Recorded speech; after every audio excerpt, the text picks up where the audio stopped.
याद होगा वो शेर अभी भी नेट में मौजूद है। असल में नजामत नहीं, हजरत की तैयारी चल रही है। सारा सिस्टम ठोस दलाइल मजबूत शवाहिद के साथ बदअकीदगी और नजदियत वहाबियत और जुमला अकायदे बादला की धज्जियां उड़ा देने वाले खतीब मसलके आला हजरत के नकीब जदीद दौर में जदीद तर्ज फिक्र के साथ अपनी कौम के सामने खिताब करने वाले और अकायद ईमान के तहफ़्फ़ुज़ का जज्बा पैदा करने वाले खतीब हजरत मौलाना फारूक अहमद खान साहब क़िबला रज़वी नागपुरी की तैयारियां चल रही है। अब आज के बिला ताखीर हजरत का इस्तकबाल कर लिया जाए। नारे तकबीर, नारा वैसा ही होना चाहिए जैसा जलसा है और जैसे खतीब है और जैसे शायर हबीबुल्लाह फैजी। हजरत मौलाना इर्तजा कमाल अशरफी आ गए हैं। मौलाना शकील अहमद देहलवी चतुर्वेदी का खिताब भी होगा। नसीम लखनवी भी पढ़ेंगे और जिनका नाम फहरिस्त के कैद खाने में मौजूद है वो भी एक एक करके निकलेंगे। घबराए नहीं, इनकी तकरीर के बाद फिर एक नई जिहत से प्रोग्राम आगे बढ़ेगा।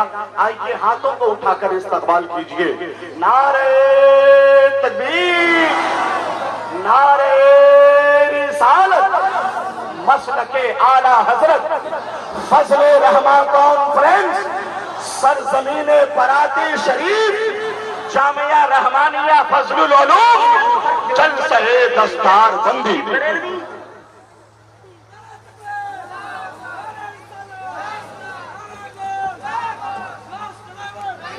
बिस्मिल्लाहिर्रहमानिर्रहीम। अल्हम्दुलिल्लाह अल्हम्दुलिल्लाहिल्लज़ी फ़द्दला सय्यदना व मौलाना मुहम्मदिन सल्लल्लाहु अलैहि वसल्लम अलल आलमीन जमीआ व अक़ामहु यौमल क़ियामति लिल मुज़्निबीनल मुतलव्विसीनल ख़त्ताईनल हालिकीन शक़िया व सल्लल्लाहु तबारक व तआला व सल्लम व बारक अलैहि वाला कुल्ले मन हुआ महबूब व मर्दियुन लदई सलातन तबका व तदूम बिदवामिल मलिकिल हय्युल क़य्यूम व अशहदु अन ला इलाहा इल्लल्लाह व अशहदु अन्ना मुहम्मदन अब्दुहु व रसूलुहु बिल हुदा व दीनिल हक़्क़ि अरसला। क़ाल अल्लाहु तबारक व तआला फ़िल क़ुरआनिल मजीद वल फ़ुरक़ानिल हमीद इन्ना नहनु नज़्ज़लना ज़िक्रा व इन्ना लहु लहाफ़िज़ून। सदक़ल्लाहुल अज़ीम, सदक़ा सादिक़ुल मस्दूक़ अलैहि सलातो व तस्लीम। इन्नल्लाह व मलाइकतहु युसल्लूना अलन नबी या अय्युहल्लज़ीना आमनू सल्लु अलैहि व सल्लिमू तस्लीमा।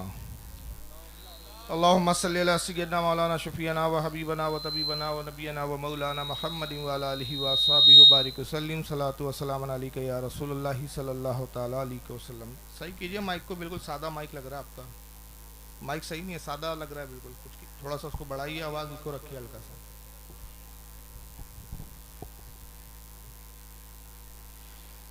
आज का ये एक अज़ीमुश्शान एक रोज़ा जलसा जो दस्तार हिफ्ज़ के ताल्लुक़ से मुनक़िद किया गया है, जामिया रहमानिया फ़ज़लुल उलूम, इस इदारे की मेहनतों का समरा इंशाअल्लाह आपकी निगाहों के सामने आएगा। और इस सूरत में कि तकरीबन 8 हुफ़ाज़ इकराम आज इस इदारे से फ़ारिग़ तहसील होकर दस्तार फ़ज़ीलत से नवाजे जाएंगे। मैं बानियान मदरसा और इसके जो निगरान हैं, मोहतमीम हैं, इसके अराकीन हैं, सबको आज के जलसे की मुबारकबाद पेश करता हूँ। सामाइन हज़रात, ये प्रोग्राम आप सुन्नी बरेलवी नेटवर्क की जानिब से समाप्त कर रहे हैं। तशरीफ़ फरमा है और अपने वजूद पाक से आज की इस बज़्म को ज़ीनत बख्श रहे हैं। उन सब के लिए दुआ गो हूँ कि परवरदिगार आलम हमारे इन तमाम उलमाए अहले सुन्नत की उम्र में, इल्म में, रिज़्क़ में खैर व बरकत अता फरमाए। मुझसे कबल कुछ खिताबात भी आपने बेहतरीन समात फरमाए और मद्दाहान रसूल से बेहतरीन कलाम भी आपने समात फरमाए और इंशाअल्लाह मेरे बाद भी बेहतरीन खुतबा से आप बेहतरीन खिताबात समात फरमाएंगे और शोरान इस्लाम से नातो मनकबत के जो है अशार और कलाम उनसे आप समात फरमाएंगे।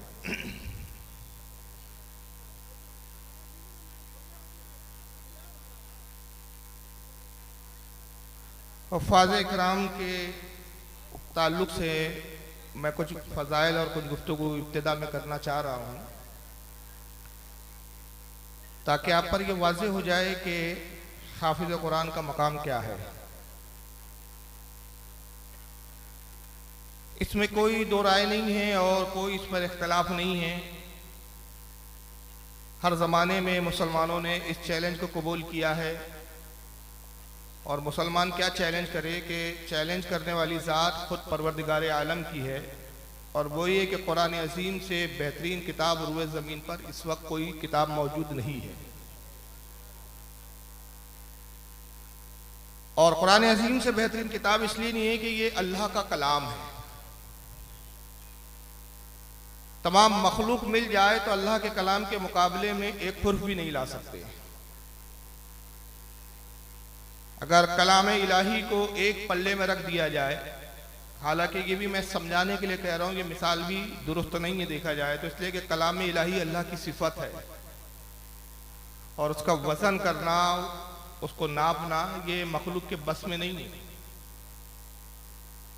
लेकिन सिर्फ समझाने के लिए एक मैं मिसाल अर्ज कर रहा हूँ कि अगर एक पल्ले में कलाम इलाही रख दिया जाए और दुनिया के तमाम स्कॉलर है, दुनिया के जितने तमाम ज़बान के माहिरीन हैं, सबके कलाम, सबकी किताबों को दूसरे पल्ले में रख दिया जाए तो कुरान अज़ीम तो बहुत अजीम किताब है। कुरान अज़ीम के हुर्फ के ऊपर एक ज़बर है, उसके भी बराबर तमाम किताबें, तमाम कलाम नहीं हो सकते। ये इतनी अजीम किताब है। कुरान अज़ीम की अजमत किस लिए है दिगर किताबों के मुकाबले में? 4 किताबें हैं जो अल्लाह ताला ने मुख्तलिफ अंबिया इकराम पर नाजिल फरमाई। 4 आसमानी किताबें कही जाती है, उसके अलावा सहीफे हैं। सहीफे कुछ औराक थे जो कुछ अंबिया पर नाजिल किए गए। आप सब जानते हैं, दीन से ताल्लुक़ रखने वाले हर तलबा को यह पता है कि 4 आसमानी किताबें जो हैं, जिसमें पहले नंबर पर आती है तौरात, फिर है ज़बूर, तीसरा इंजील और चौथा कुरान अज़ीम। अगर इनके शान नुज़ूल और इन किताबों को किस तरह उम्मत तक पहुंचाया गया, किस तरह कौमों तक आई, इस पर अगर हम गहराई से तवज्जो करें और तारीख़ के औराक में और तफासिर के हवाले से जाएं, जैसे इमाम कुर्तबी की अल जामिउल अहकामिल कुरान अगर आप खोल कर देख लें, इमाम जलालुद्दीन सयूती की दुर्र मंसूर वगैरह आप देखें, और इमाम जलालुद्दीन सयूती ने कुरान के उलूम व फ़ुनून पर 2 जिल्दों में एक मुस्तकिल किताब लिखी जिसका नाम है अल इत्कान फ़ी उलूमिल कुरान। और भी बहुत सारे हवाले इस वक्त मेरे ज़हन में, लेकिन बहरहाल इतने काफ़ी है समझने के लिए कि जब मूसा अलैहिस्सलाम की कौम में हज़रत मूसा मबूस किए गए बनी इसराइल की तरह, तो मूसा अलैहिस्सलाम अपनी कौम को तालीमात देते थे। बनी इसराइल ने एक मरतबा हज़रत मूसा से अर्ज़ किया कि ए मूसा अलैहिस्सलाम, ए कलीमुल्लाह, हमें कुछ मसला मसाइल की हाजत होती है, कुछ पूछना होता है, हम आपसे पूछते हैं, आप कोहे तूर पर जाते हैं, अल्लाह से कलाम लेते हैं, अल्लाह के अहकाम नाजिल होते हैं, आप हमें बता देते हैं। हम कुछ बातों को याद रखते हैं, अपने बच्चों को याद करवाते हैं, लेकिन ऐ मूसा, आखिर आप भी एक बशर है, हम भी इंसान हैं, मौत हमें भी आनी है, मौत आपको भी आनी है। यकीनन एक वक्त यह आएगा कि आप अल्लाह की बारगाह में हाजिर हो जाएंगे, हमारे दरमियान से उठा लिए जाएंगे। तो मुमकिन है कि हम इंसान हैं, आपकी बातें तमाम याद ना रख सके और फिर जब अपनी नस्लों को बताएं तो वो कुछ भूल जाएं, फिर वो अपनी नस्लों को बताएं तो वो कुछ भूल जाएं। एक वक्त ये आएगा कि अल्लाह की जो फरामीन, अल्लाह की जो बातें आपने हम तक पहुंचाई है वो कम होते जाएंगी और लोग अल्लाह के फरामीन से दूर होते जाएंगे। तो हम ये चाहते हैं कि मूसा, आप अल्लाह से किताब का मुतालबा करें। अल्लाह ताला अपनी जानिब से किताब हमें अता कर दे कि आपके बाद कम से कम किताब हो, तो कोई भी अगर हमारे दरमियान में इख्तलाफ हो जाए या किसी चीज की रहनुमाई हासिल करनी हो तो हम किताब को खोले और उसमें अहकाम इलाही को देख लें। कौम ने मूसा से मुतालबा किया, जनाब मूसा अलैहिस्सलाम को तूर पर तशरीफ ले गए। अर्ज की खालिक कायनात, तेरे बंदों ने जो कुछ मुझसे अर्ज किया तो आलिमुल गैब है, अलीम खबीर है, तो सब कुछ जानता है। मेरी कौम किताब मांगती है, मुझे किताब अता फरमा। और रब ने इरशाद फरमाया, मूसा अपनी कौम को दो बातों से आगाह कर दो। पहली है कि उन्हें बता दो कि अगर हमने किताब दी, किताब का मुतालबा कर रहे हैं, तो किताब में हम वो भी अहकाम अब नाजिल करेंगे। वो मुस्तकबिल की बात कर रहे हैं कि जो मुस्तकबिल में उनको सूरतें पेश आ सकती है, वो भी हम पेशगी पे वो अहकाम नाजिल कर देंगे उसमें। अभी हाल ये है कि जितनी जरूरत होती है मूसा तुम पूछते हो, हम उतना बता देते, मगर वो आइंदा के लिए जरूरतों के तहत भी कलाम चाहते हैं। तो उन्हें आगाह कर दो कि अगर हमने कलाम इलाही किताब की शक्ल में उन तक पहुंचाया तो उसकी हिफाजत का जिम्मा उनके जिम्मे होगा। किताब की वो हिफाजत करें, और अगर उन्होंने किताब में तहरीफ की तो फिर दर्दनाक अजाब है, दुनिया में हम उनको जलील खार कर देंगे, जिल्लत उनका मुकद्दर हो जाएगा। और अगर उन्होंने किताब की हिफाजत की, कमा हक़्क़हू, किताब के हक को अदा किया, तो फिर हम इनाम और इकराम से नवाजेंगे और दुनिया की तमाम कौमों में सबसे मुअज़्ज़ज़ कौम उनको बना देंगे। इसमें बशारत भी है और वईद भी है। इसमें जन्नत तक पहुंचने का रास्ता भी है और गुमराह होकर जहन्नम तक जाने का भी मामला है। इसमें खतरा भी है। जाओ अपनी कौम को अच्छी तरह से आगाह कर दो। मूसा अलैहिस्सलाम आए और कहा, मेरी कौम, रब तबारक व तआला तंबी फरमाता है और इरशाद रब्बानी होता है कि किताब का मुतालबा ना करो। अगर तुमने किताब मांगी तो देखो बशारत भी है, वईद भी है। फरमा बरदारी करोगे, जन्नत मुकद्दर है, इनाम और इकराम से नवाजे जाओगे, दुनिया में तमाम कौमों में सबसे मुअज़्ज़ज़ कौम करार दिए जाओगे। अशरफुल मखलूकात तो तुम हो, मगर जितनी कौमें गुजरी और आइंदा आएंगी तमाम कौमों में तुम्हारी कौम का मकाम जो है वो सबसे बुलंद और बाला होगा। मगर अगर किताब के तुमने हक को अदा ना किया, कमा हक़्क़हू, किताब के फरामीन पर अमल ना किया, तो अल्लाह का इताब है, तुम दुनिया में जलीलो खार होंगे और आखिरत में अजाब तुम्हारा मुकद्दर होगा। इसलिए सोच लो, समझ लो। कौम ने कहा, नहीं, हमको किताब चाहिए। बड़ी जिद्दी थी बनी इसराइल को, हमें किताब की जरूरत है, किताब दीजिए बस। और हम मूसा वादा करते हैं कि अल्लाह की जानिब से जो आप किताब लाएंगे उसके फरामीन पर हम अमल करेंगे। जनाब मूसा ने जब कौम की जिद को देखा, कोई तूर पर गए, रब्बे कदीर, मेरी कौम किताब लिए बगैर नहीं मानेगी, किताब अता कर। रब ने फरमाया, मूसा बड़ी अजीम किताब दे रहे हैं। किताब क्या है? वो हमारा कलाम है, और हम जब अपना कलाम किसी पे नाजिल करते हैं, किताब की शक्ल में देते हैं, तो उसके कुछ आदाब है, कुछ उसूल है, कुछ ज़ाबते हैं, कुछ शरायत है। मौला, मैं हर शर्त को पूरा करने के लिए तैयार हूं। ऐ मूसा, 30 रोजे रखो, पहले 100 विसाल के रोजे रखो, लगातार रोजे रखो। और जिस तरह के रोजे रखने का हुक्म दिया गया वो ऐसे रोजे थे कि आप और हम नहीं रख सकते। एक खजूर दी गई, कहा मूसा ये खजूर ले जाओ, सहरी का वक्त हो उसको चाटना है तुम्हें 2 मरतबा, इफ्तार का वक्त हो तो 2 मरतबा चाट लेना। ये 30 दिनों में ना पानी पी सकते हो ना कुछ खा सकते हो। इस तरह रोजे 30 दिन के रख कर आओ,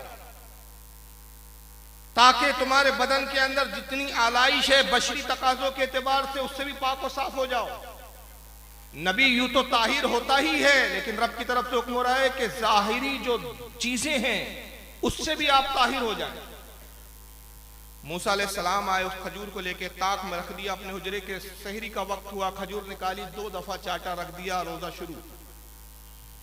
इफ्तार का वक्त आया, खजूर निकाली, 2 मरतबा चाट लिया, इफ्तार हो गया, रोजा खत्म। पे दर पे रोजे रखते रहे, मगर हालम ये था कि ना तवानी है, ना कमजोरी है, ना नकाहत है, कुछ नहीं, सारे मामला तो ऐसी चल रहे हैं। तो पता चला कि अल्लाह के नबी की कुव्वतें और होती है, हमारी कुव्वतें और होती है। जब बंदा, आम बंदा मूसा की बराबरी नहीं कर सकता, तो ये कौन सा जाहिल है जो नबी से बराबरी का दावा करता है।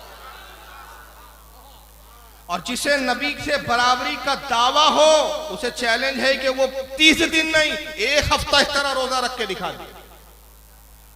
आप कहेंगे कि आप नबी की बराबरी का तकाबुल कर रहे हैं और बात मूसा की कर रहे हैं। नहीं, मेरे आका तो मूसा से भी अफजल है। मेरे नबी ने भी इस तरह रोजे रखे, लगातार रोजे रखे, 100 विसाल के रोजे रखे। एक मरतबा साहबा आए, सही बुखारी की हदीस है ये, और ये किसी गैर जिम्मेदार किताब का हवाला नहीं, सही बुखारी की हदीस कोट कर रहा हूं।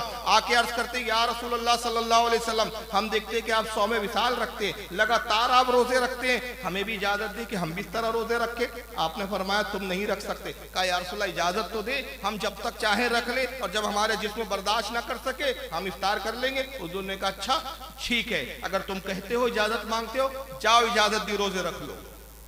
हुजूर को तो सब पता था होने वाला क्या है। बताना था 1400 साल की इन जाहिलों को। नबी की निगाह देख रही थी 1400 साल के बाद कैसी जमात और कैसे तबके आने वाले जो मुझसे बराबरी का दावा करेंगे। ऐ सहाबा की जमात, जाओ रख लो रोजे। रोजा रखा 1 दिन, 2 दिन, 3 दिन, जब तीसरा दिन आया जोहर के वक्त सरकार मस्जिद में आए, आधी मस्जिद खाली। फरमाया लोग कहाँ हैं?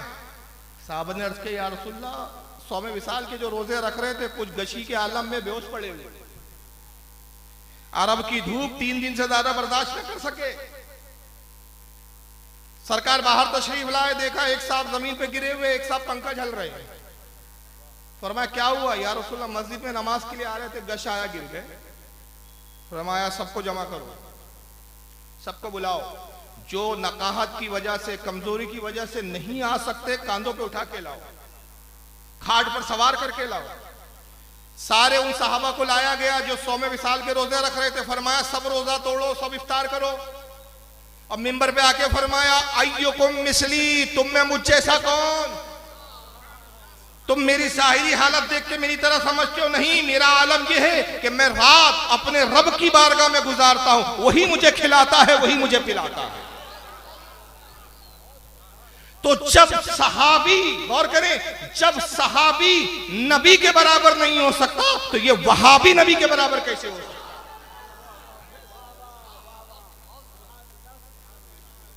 30 दिन रोजे रखे मूसा ने इस तरह, नकात नहीं, कमजोरी नहीं। और जब रोजे से फारिग हुए तो चंद फरिश्ते थे जो आपके इर्द गिर्द तवाफ करते थे। लोगों को काबे का, राबिया बसरी का तवाफ बड़ा खलता है। रिवायतें पढ़ो, काबा रसूल से अफजल नहीं, काबा नबियों से अफजल नहीं, नबी तो छोड़ो जी, मोमिन से अफजल नहीं। मैं हवाला दे सकता हूं, सुनन तिरमिजी में है, आका तवाफ कर रहे कहते ऐ काबा, तेरी हुर्मत सर आंखों पर, तेरी अजमत सर आंखों पर, लेकिन मेरी उम्मत का एक वली, उसकी इज्जत और तादीम तुझसे कई हजार गुना ज्यादा। मेरे नजदीक एक मोमिन का कत्ल इससे ज्यादा या शदीद है कि तुझे ढा दिया जाए, ये कमतर है। मोमिन का कत्ल मेरे नजदीक इससे ज्यादा शदीद है। हुजूर ने बता दिया कि वली जो होता है, अरे भाई वली अफजल होता है, काबा घर है, ये घर वाले हैं, घर वाले और होते हैं, घर और होता है। अब नतीजा ये हुआ, वो फरिश्ते हजरत मूसा के इर्द घूमते थे। हजरत मूसा को ख्याल आया एक बू में मुंह में महसूस हो रही थी, दहन में। कौन सी बू? वो बदबू नहीं, बू और बदबू में बड़ा फर्क है भाई। आप रोजा रखते तो ऐसा महसूस होता है ना, कुछ मुंह में बू जैसी आ रही है। जनाब मूसा ने कहा कोहतूर पर जाना है, आज 30वां दिन है, चलो मिसवाक कर लेते हैं। जैसे ही मिसवाक की फरिश्ते दूर हो गए। पूछा क्या हुआ, तुम क्यों दूर हो गए? अर्ज की मालिक कायनात के फरिश्ते मेरा तवाफ करते थे, मेरी ज़ियारत करते थे, मेरे इर्द गिर्द होते थे, मैंने मिसवाक क्या की, ये दूर हो गई। रब ने फरमाया मूसा ये किस वजह से थे जानते हो? तुम्हारे रोजे की जो बू आती थी ना, इन्हें बड़ी पसंद है, और जान लो अल्लाह को रोजदार की बू मुश्क से ज्यादा बेहतर है अल्लाह के लिए। अब तुम ऐसा करो मूसा के 10 रोजे और मजीद रख लो, 40 की गिनती पूरी करो। जनाब मूसा ने 10 फिर और रखे, 40 रोजे हुए। कोहतूर पर गए। सरकार गौसे आजम शेख अब्दुल कादिर चीलानी रदी अल्लाह ताला अन्हु बुनियतुत तालिबीन में फरमाते हैं कि यक बारगी एक साथ पूरी की पूरी तौरात दे दी गई, पूरी तौरात दी गई। और एक जुमला और लिखा गौसे आजम ने, मैं बड़े एहतियात के साथ जुमला कहूंगा, तौरेत वो किताब थी जिसको रब ने अपने दस्ते कुदरत से तहरीर फरमाया। अच्छा, कितनी बड़ी तौरेत थी और किस चीज पर दी गई? पत्थरों की सीलों पर कुदरत की तरफ से आयतें कुनिंदा हो गई। और मुफस्सिरीन फरमाते हैं कि 1000 सूरतें थी तौरात की, और हर सूरत में 1000 आयतें। ये सखामत थी तौरात की।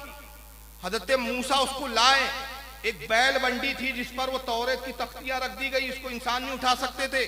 और किताब की सखामत, आयतों की कसरत, उसका सबब यह बना कि पूरी कौम बनी इसराइल में सिर्फ 2 हाफिज, तौरेत के 2 के अलावा तीसरा हाफिज नहीं। 2 कौन? एक खुद मूसा अलैहिस्सलाम और दूसरे आपके भाई हजरत हारून अलैहिस्सलाम, तीसरा हाफिज नहीं। बहरहाल नतीजा क्या हुआ? जब तक मूसा अलैहिस्सलाम हयात रहे, लोग तौरेत पढ़ते रहे, अमल करते रहे। हजरत मूसा का विसाल हुआ, पहले हारून अलैहिस्सलाम का विसाल हुआ, फिर हजरत मूसा का हुआ। दिन गुजरते रहे, कौम बनी इसराइल ने अब आयतें निकालना शुरू किया। तौरेत छोटी होती गई, जहां जिस कानून में, जिस कवानीन में तकलीफ महसूस होती, निकाल दो। कोई सजा का मामला आता, देखते ये सरमायादार है, तौरेत कहती है कि ये जुर्म किया, ये सजा है। जुर्म करने वाला रुपये वाला है, मालदार है, ऐसा करो, रिश्वत देता। वो मौलवी लोग उसके तो जो है बनी इसराइल के मौलवी निकाल देते आए। तौरेत निकालते गए, निकालते गए, निकालते गए। मौजूदा आज तौरेत मिलती है। अगर काश मुझे ये जो अभी मामला चल रहा है उसके वजह से मैंने मौजू का थोड़ा सा तमीद अलग ली, पता होता तो मैं तौरेत लाता। मेरे पास अल्हम्दुलिल्लाह तौरेत मौजूद है, दिखाता। इतनी सी है, किताबचा हो गई। तहरीफ हुई, कौम ने वादा पूरा नहीं किया। वादा किया था कि हम किताब के साथ छेड़खानी नहीं करेंगे, मगर वादा खिलाफी की, किताब तहरीफ का शिकार हो गई। दाऊद अलैहिस्सलाम का जमाना आया, कौम ने कहा दाऊद हमें अल्लाह की तरफ से किताब चाहिए। जनाब दाऊद ने भी समझाया कौम को, किताब का मुतालबा मत करो, जितने फरामीन बता दिए जा रहे हैं उसको सुनो, उस पर अमल करो। किताब का मुतालबा करोगे, फरामीन बढ़ जाएंगे, कवानीन बढ़ जाएंगे, दस्तूर बढ़ जाएगा, कॉन्स्टिट्यूशन में इजाफा हो जाएगा। जितना मैं बता देता हूं उससे सुनो, अमल करो। कौम ने कहा नहीं, किताब तो चाहिए, आपके बाद हम किससे पूछेंगे? अर्ज किया मौला मेरी कौम किताब मांगती है। रब ने फरमाया कि दाऊद हम किताब देंगे तुम्हें, 1 साल रोजा रखो इस तरह कि एक दिन इफ्तार करो, दूसरे दिन खा सकते हो। उसको सौमे दावीदी भी रसूलुल्लाह ने सौमे दावीदी से ताबीर किया है, दाऊद अलैहिस्सलाम के रोजे। एक दिन रोजा रखो, दूसरे दिन खा लो, एक दिन रोजा रख लो, दूसरे दिन रोजे से ना रहो, यानी 6 महीने के कोई रोजे। और जब ज़बूर देंगे हम तो उसके लिए ये बैतुल मुकद्दस आओ। बैतुल मुकद्दस की एक जगह बताई गई, तामीर शुरू हुई, दाऊद अलैहिस्सलाम ने तामीर की। और जब ज़बूर की आयतें की जरूरत पड़ती, उसी बैतुल मुकद्दस की जगह पर आप जाते, मुराकिब होते, जिब्रील आते, ज़बूर की कुछ आयतें उतरती और जमा किताबी शक्ल में होती रही। सारी आयतें बैतुल मुकद्दस में ही उतरी और एक ज़बूर तरतीब पाई। ज़बूर जब कौम को दी गई, कौम ने क्या किया? जब तक दाऊद अलैहिस्सलाम हयात रहे, किताब पर अमल होता रहा। दाऊद अलैहिस्सलाम का विसाल हुआ, ज़बूर में भी तहरीफ शुरू हो गई। ये निकालो, ये मुश्किल बात है, ये निकालो, इसको हटाओ, इसको पढ़ाओ, हटा के खत्म, छोटी सी कर दिए ज़बूर। ईसा अलैहिस्सलाम का जमाना आता है, जनाब ईसा अलैहिस्सलाम ने भी कहा परवरदिगार मेरी कौम के लिए किताब अता कर। रब तबारक व तआला ने फरमाया ईसा किताब चाहिए, मुकद्दस किताब देना है, मुकद्दस जगह हो। और हमने मुकद्दस जगह यरूशलेम को करार दिया, यरूशलेम आओ। और वो जगह जिसको कुब्बतुस सकरा कहते हैं, वो खास जगह जहां जनाब ईसा की पैदाइश हुई, का ये जगह हमने मुतबर्रिक बना दी। ईसा यहां आओ, इंजील अता करेंगे। जनाब ईसा अलैहिस्सलाम को इंजील दी गई, ईसा अलैहिस्सलाम को इंजील मिली। ईसा अलैहिस्सलाम आसमान पे उठा लिए गए कुछ अरसे के बाद। इंजील के साथ कौम ने क्या किया? असल इंजील आज दुनिया से नापैद है। ये जो बाइबल के नाम से मिलती है, ये इंजील है ही नहीं। वजह क्या है? ये है मुरकस की इंजील, लुक्का की इंजील, मत्ता की इंजील, अरे भाई ये लुक्का कौन है, मत्ता कौन है, ये कौन है? तो कहते हैं ये हवारी है, हवारियों के कलाम है। वो कलाम कहाँ है जो अल्लाह ने नाजिल किया? वो गायब है।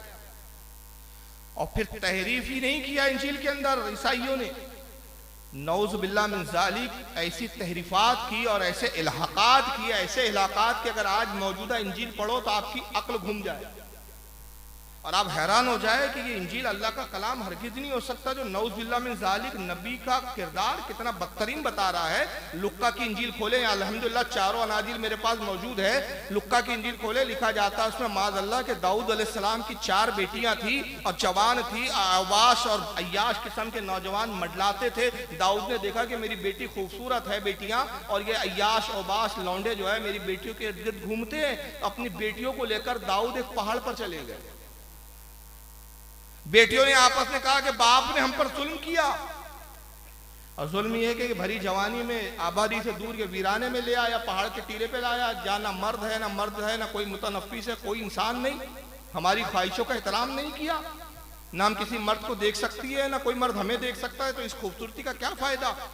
चारों बेटियां बहस कर रही थी तो बड़ी बेटी मशवरा देती है कि फिक्र ना करो, क्यों ना हम ऐसा करें कि बाप को शराब पिलाए और हर लड़की जो एक एक रात बाप के साथ शराब की हालत में, नशे की हालत में बाप के साथ सोए, और बाप से अपनी वो हाजत पूरी करे कि जिससे बचाने के लिए बाप यहां लाया है। ये लुक्का की इंजील कह रही है, ये आज की इंजील में मौजूद है। मैं कोई हवाई बातें नहीं कर रहा हूं, हवाला दिखाने की जिम्मेदारी है मेरी। नौज़ बिल्लाह मिन ज़ालिक लुक्का की इंजील कहती है कि साहब चारों बेटियां रोजाना बारी बारी दाऊद को शराब पिलाती थी। हमारे दाऊद अलैहिस्सलाम इस इल्जाम से पाक है, मैं इंजील कोट कर रहा हूं, कल ये ना कहना फारूक कह रहा था, भाई कंफ्यूज ना हो जाओ। चारों बेटियां बाप से बदकारी करती थी, चारों बेटियां हामला हुई, 4 बेटे हुए, उन 4 बेटों से 4 कबीले निकले। आप तस्वुर करें क्या एक नबी का किरदार ऐसा हो सकता है? माज़अल्लाह। मत्ता की इंजील कहती है कि ईसा मसीह खुदा का बेटा है, ये लोग नहीं जानते थे। पहली बार कब जाना? का जाना तब कि जब याहिया का निकाह हुआ। हालांकि हमारा कुरान और हमारी हदीसें बताती है कि याहिया अलैहिस्सलाम ने निकाह ही नहीं किया, लेकिन ये कहते हैं याहिया ने निकाह किया। और याहिया अलैहिस्सलाम का जब निकाह हुआ तो याहिया ने दावत पे शराब रखी। याहिया खुद नबी है, ये नबी का किरदार नहीं हो सकता, मगर मत्ता की इंजील बता रही है कि याहिया ने शराब रखी। बहुत सारे दावती आए, खूब डट के शराब पी, शराब खत्म हो गई। दावतियों ने कहा कि भाई शराब और चाहिए, हमारा दिल नहीं भरा है। उन्होंने कहा शराब तो खत्म हो गई, मुझे क्या पता था कि तुम इतनी शराब पीने वाले लोग। मैंने मुख्तसर इंतजाम किया, कहा कि तेरी दावत पे लानत है कि हम अपना गला भी तर ना कर सके, पेट भी ना भर सके, ऐसी दावत की। लान तान करने लगे, याहिया रोने लगे। मसीह ने कहा, मसीह यानी ईसा अलैहिस्सलाम, मसीह ने कहा याहिया रो मत, जितने शराब के बर्तन खाली हो गए सब में पानी भर दे। सब में पानी भर दिया गया। ईसा अलैहिस्सलाम हर पानी के बर्तन में उंगली डालते, जैसी उंगली डालते वो शराब में तब्दील हो जाती। माज़अल्लाह, अस्तग़फिरुल्लाह। नबी को शराब बनाने वाला बताया जा रहा है आज की इंजील में। जब लोग हैरान हुए, कहा कि मसीह तूने कैसे किया? उंगली डाली और शराब बन गई पानी। कहा कि सुनो, अब आज मैं ऐलान करता हूं, तुमने ये मेरा मौजिज़ा देखा, ये मेरी कुदरत देख ली, अब वक्त आ गया है कि मैं ऐलान कर दूं कि बाप ने मुझे हुक्म दिया कि मैं खुदा का बेटा बनकर आया हूं। ये ताकत उसने बख्शी है। तो कुछ लोग ईमान लाए कि हाँ मसीह जो है खुदा का बेटा है, बाद ने इनकार किया। ये हजरत ईसा के खुदा के बेटे होने का ये मन घड़त किस्सा मत्ता की इंजील बयान करती है। ये किताबों के साथ सलूक हुए। नौज़ुबिल्लाह, यहां तक लिखा, मैं क्या बताऊं कि खुदा की एक बेबी थी, खुदा ने जमीन पे छोड़ा और वो बदकारी करती थी, और जो रुपये मिलते थे वो खुदा को लाके देती थी। ये इंजील है आज की भाई। तो हजरत मूसा को जब तौरेत दी गई, कौम ने उसके साथ इंसाफ नहीं किया किताब के साथ। दाऊद अलैहिस्सलाम को ज़बूर दी गई, कौम ने इंसाफ नहीं किया। ईसा अलैहिस्सलाम को जो है इंजील दी गई, कौम ने इंसाफ नहीं किया। वजह क्या थी कि सारी किताबें जब दी गई तो अंबिया ने मांगा और नबी ने कौम की तरफ से मांगा, कौम के कहने पर मांगा। मगर कुर्बान जाइए मेरे आका नबी करीम सल्लल्लाहु अलैहि वसल्लम पर 40 साल बेलौस इबादत आप गारे हिरा में फरमा रहे हैं। कोई मुतालबा नहीं करते नबी पाक सल्लल्लाहु अलैहि वसल्लम, रब से कोई इनाम नहीं, बेलौस इबादत। अल्लाह ताला खुश होकर कहता है, ऐ मेरे हबीब तूने मांगा नहीं है, मूसा ने मांगा तौरेत मैंने दे दी, ईसा ने इंजील मांगी मैंने दे दी, दाऊद ने मांगा जबूर मैंने दे दी। ऐ मैं हबीब तू मांग नहीं रहा है, लेकिन तुझे सबसे अफजल तरीन नबी बनाकर भेजा। मैं खुद अब किताब अता करूंगा, मगर महबूब तेरा मकाम और है, कलीम का मकाम और है, मसीह का मकाम और है, दाऊद का मकाम और है, तेरा मकाम और है। जब मूसा ने किताब मांगी तो मैंने कहा कोहे तूर पर आओ, पाकीज़ा होकर आओ, रोजे रख कर आओ। दाऊद ने मांगा तो मैंने कहा बैतुल मुकद्दस में आओ। जब ईसा ने मांगा मैंने कहा यरूशलेम आओ। ऐ महबूब तुझे किताब के लिए मैं कहीं बुलाऊंगा नहीं, तेरी शान ये है कि तू जहां होगा वहां मैं किताब भेज दूंगा। तू बद्र में होगा किताब वहां भेजूंगा, तू उहद में होगा किताब वहां भेजूंगा, तू हरम में होगा किताब वहां भेजूंगा, तू मदीने में होगा किताब वहां भेजूंगा, तू खंदक में होगा किताब वहां भेजूंगा। अरे तेरी शान तो ऐसी है कि तू अपनी बीवी आयशा के पहलू में होगा किताब वहां भी भेज दूंगा। और ऐ हबीब वो मांगने वाले थे, मैं बिना मांगने अता कर रहा हूं। खुद उन्होंने मांगा तो हमने कहा तुम मांग रहे हो, हिफाजत का जिम्मा तुम्हारा। हबीब तू मांग नहीं रहा है, हम दे रहे हैं, तो हिफाजत का जिम्मा भी हमारा। इन्ना नहानो नज़्ज़लना ज़िक्रा व इन्ना लहू लहाफ़िज़ून। ऐ महबूब हमने ये जिक्र तुझ पर नाजिल किया और इसकी हिफाजत के जिम्मेदार हम ही हैं, हम इसकी हिफाजत करने वाले। और जब रब इसकी हिफाजत करने वाला है, मैं नाम भी लेना पसंद नहीं कर रहा उस मनूस का, उसको काफिर बोलना लफ्ज काफिर की तौहीन है, क्योंकि काफिर तो मोदी भी है, योगी भी है। इन लोगों ने भी गोबर और मूत पीने के बाद इतनी चूरत नहीं की जो इस बदबख्त ने की। मैं इसका नाम लेना भी पसंद नहीं कर रहा हूं, इसलिए कि ऐसे छिलटों को हमने मशहूर भी नहीं करना चाहिए। औकात नहीं है उसकी कोई कि हम उसका तस्करा करें। और याद रखिए दुनिया की कोई अदालत, हिंदुस्तान की नहीं, दुनिया की कोई अदालत कुरान की 26 आयतें तो छोड़िए जी, ज़ेरो ज़बर हटाने के ऊपर कुदरत नहीं रखती, इसलिए कि हिफाजत का जिम्मेदार परवरदिगार आलम है। इससे पहले भी बहुत लोग आए कि हम कुरान को बदल देंगे, हम कुरान का जवाब लाएंगे, और 1400 साल पहले अल्लाह ने फरमा दिया न तुम हटा सकते हो न बढ़ा सकते हो, न बढ़ाना हटाना तो दूर की बात है, इसके मिसल भी नहीं ला सकते। अरे हमारा तो शान ये है, हमने जो कलाम अपने महबूब पर उतारा उसकी शान ये है कि इसके जैसी एक सूरत नहीं ला सकते तुम, इसकी जैसी एक आयत नहीं ला सकते। और लाने को तो छोड़ो, तुम अकेले क्या लाओगे, ये अकेला निकला है सुप्रीम कोर्ट में। कुरान ने तो 14 साल पहले ऐलान कर दिया। वो अल्लाह फरमाता है कि वाइन कुंतुम फी रैबी मिम्मा नज़्ज़लना अला अब्दीना फातू बिसूरतिन मिन मिस्लिही वदू शुहदाकुम मिन दुनिल्लाहि इन कुंतुम सादिकीन। और हमने जो अपने हबीब पर खास कलाम नाजिल किया, अगर तुमको खुदा की तरफ से होने में शक हो तो इसके मिसले एक सूरत ले आओ, और अकेले न लाओ, सारे तुम्हारे हवाली मवाली सब मिल जाओ, अल्लाह को छोड़कर सब जमा हो जाओ। इसके मिसल लाना तो दूर है। फाइलम तफलू वलन तफलू हबीब, वो क्या लाएंगे हम पहले से ही फरमा देते, हरगिज हरगिज न ला सकेंगे। हम पहले से कह रहे हैं हरगिज ना ला सकेंगे। और जब ना ला सके तो क्या करो, वकूद हन्नास वल हिजारा उइद्दत लिल काफिरीन, तो कह दो उनसे डरो उस आग से जिसका ईंधन इंसान और पत्थर है, हमने इस जैसे बदबख्त काफिरों के लिए तैयार कर रखा। ये क्या लाएंगे, क्या बात करेंगे। अच्छे अच्छों की अक्ल सल्ब हो गई जनाब। जी जी, रसूल के कलाम का जवाब नहीं ला सकते। तेरे आगे है यूं लचे दबे फुसहा अरब के बड़े बड़े, यूं जानिए कि मुंह में सबा नहीं, अरे नहीं बल्कि जिस्म में चार। नबी के कलाम का जवाब नहीं ला सकते तो खुदा के कलाम का जवाब कहां से लाऊंगे। 26, अबे तू समझा, तुझे तो अरबी भी नहीं आती जाहिल के बच्चे। याद रखिए ऐसी बात वो करते हैं जिनके नुत्फों में खराबी होती है। ये हलाली लोगों की बोली नहीं होती, ये हरामियों की होती है। और ये हमको तारीख ने बताया कि जब नबी करीम सल्लल्लाहु अलैहि वसल्लम पे कुरान नाजिल हुआ तो एक बदबख्त था जिसने कहा था मोहम्मद पे जो कुछ उतरता है ये कुछ अल्लाह की तरफ से नहीं है, मजनून है मोहम्मद, बड़बड़ाता है।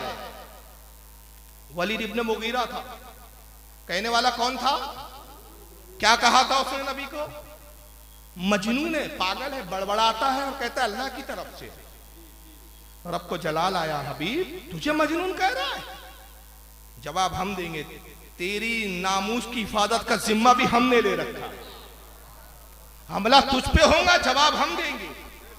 हबीब वो क्या कहेंगे तुझे मजनून? खुदा की कसम अल्लाह फरमाता है हबीब तू हरगिज़ मजनून नहीं। अरे उसमें खुद 10 ऐब है। पहला ये ऐब है बखील है, कंजूस है, लान तान करने वाला है, लाई लगाई करने वाला है। नबी पे जब आयतें नाजिल हुई, जरा अंदाज देखिए हुजूर सल्लल्लाहु अलैहि वसल्लम का। हुजूर एक एक आयत ठहर ठहर के पढ़ रहे और वो मस्खरा वलीद इब्न मुगीरा सुन रहा है और कहता सदाका या मोहम्मद सच का, हाँ मैं बखील हूँ। हुजूर ने कहा मेरा रब कहता है कि तू कंजूस है, हाँ हाँ मैं कंजूस हूँ।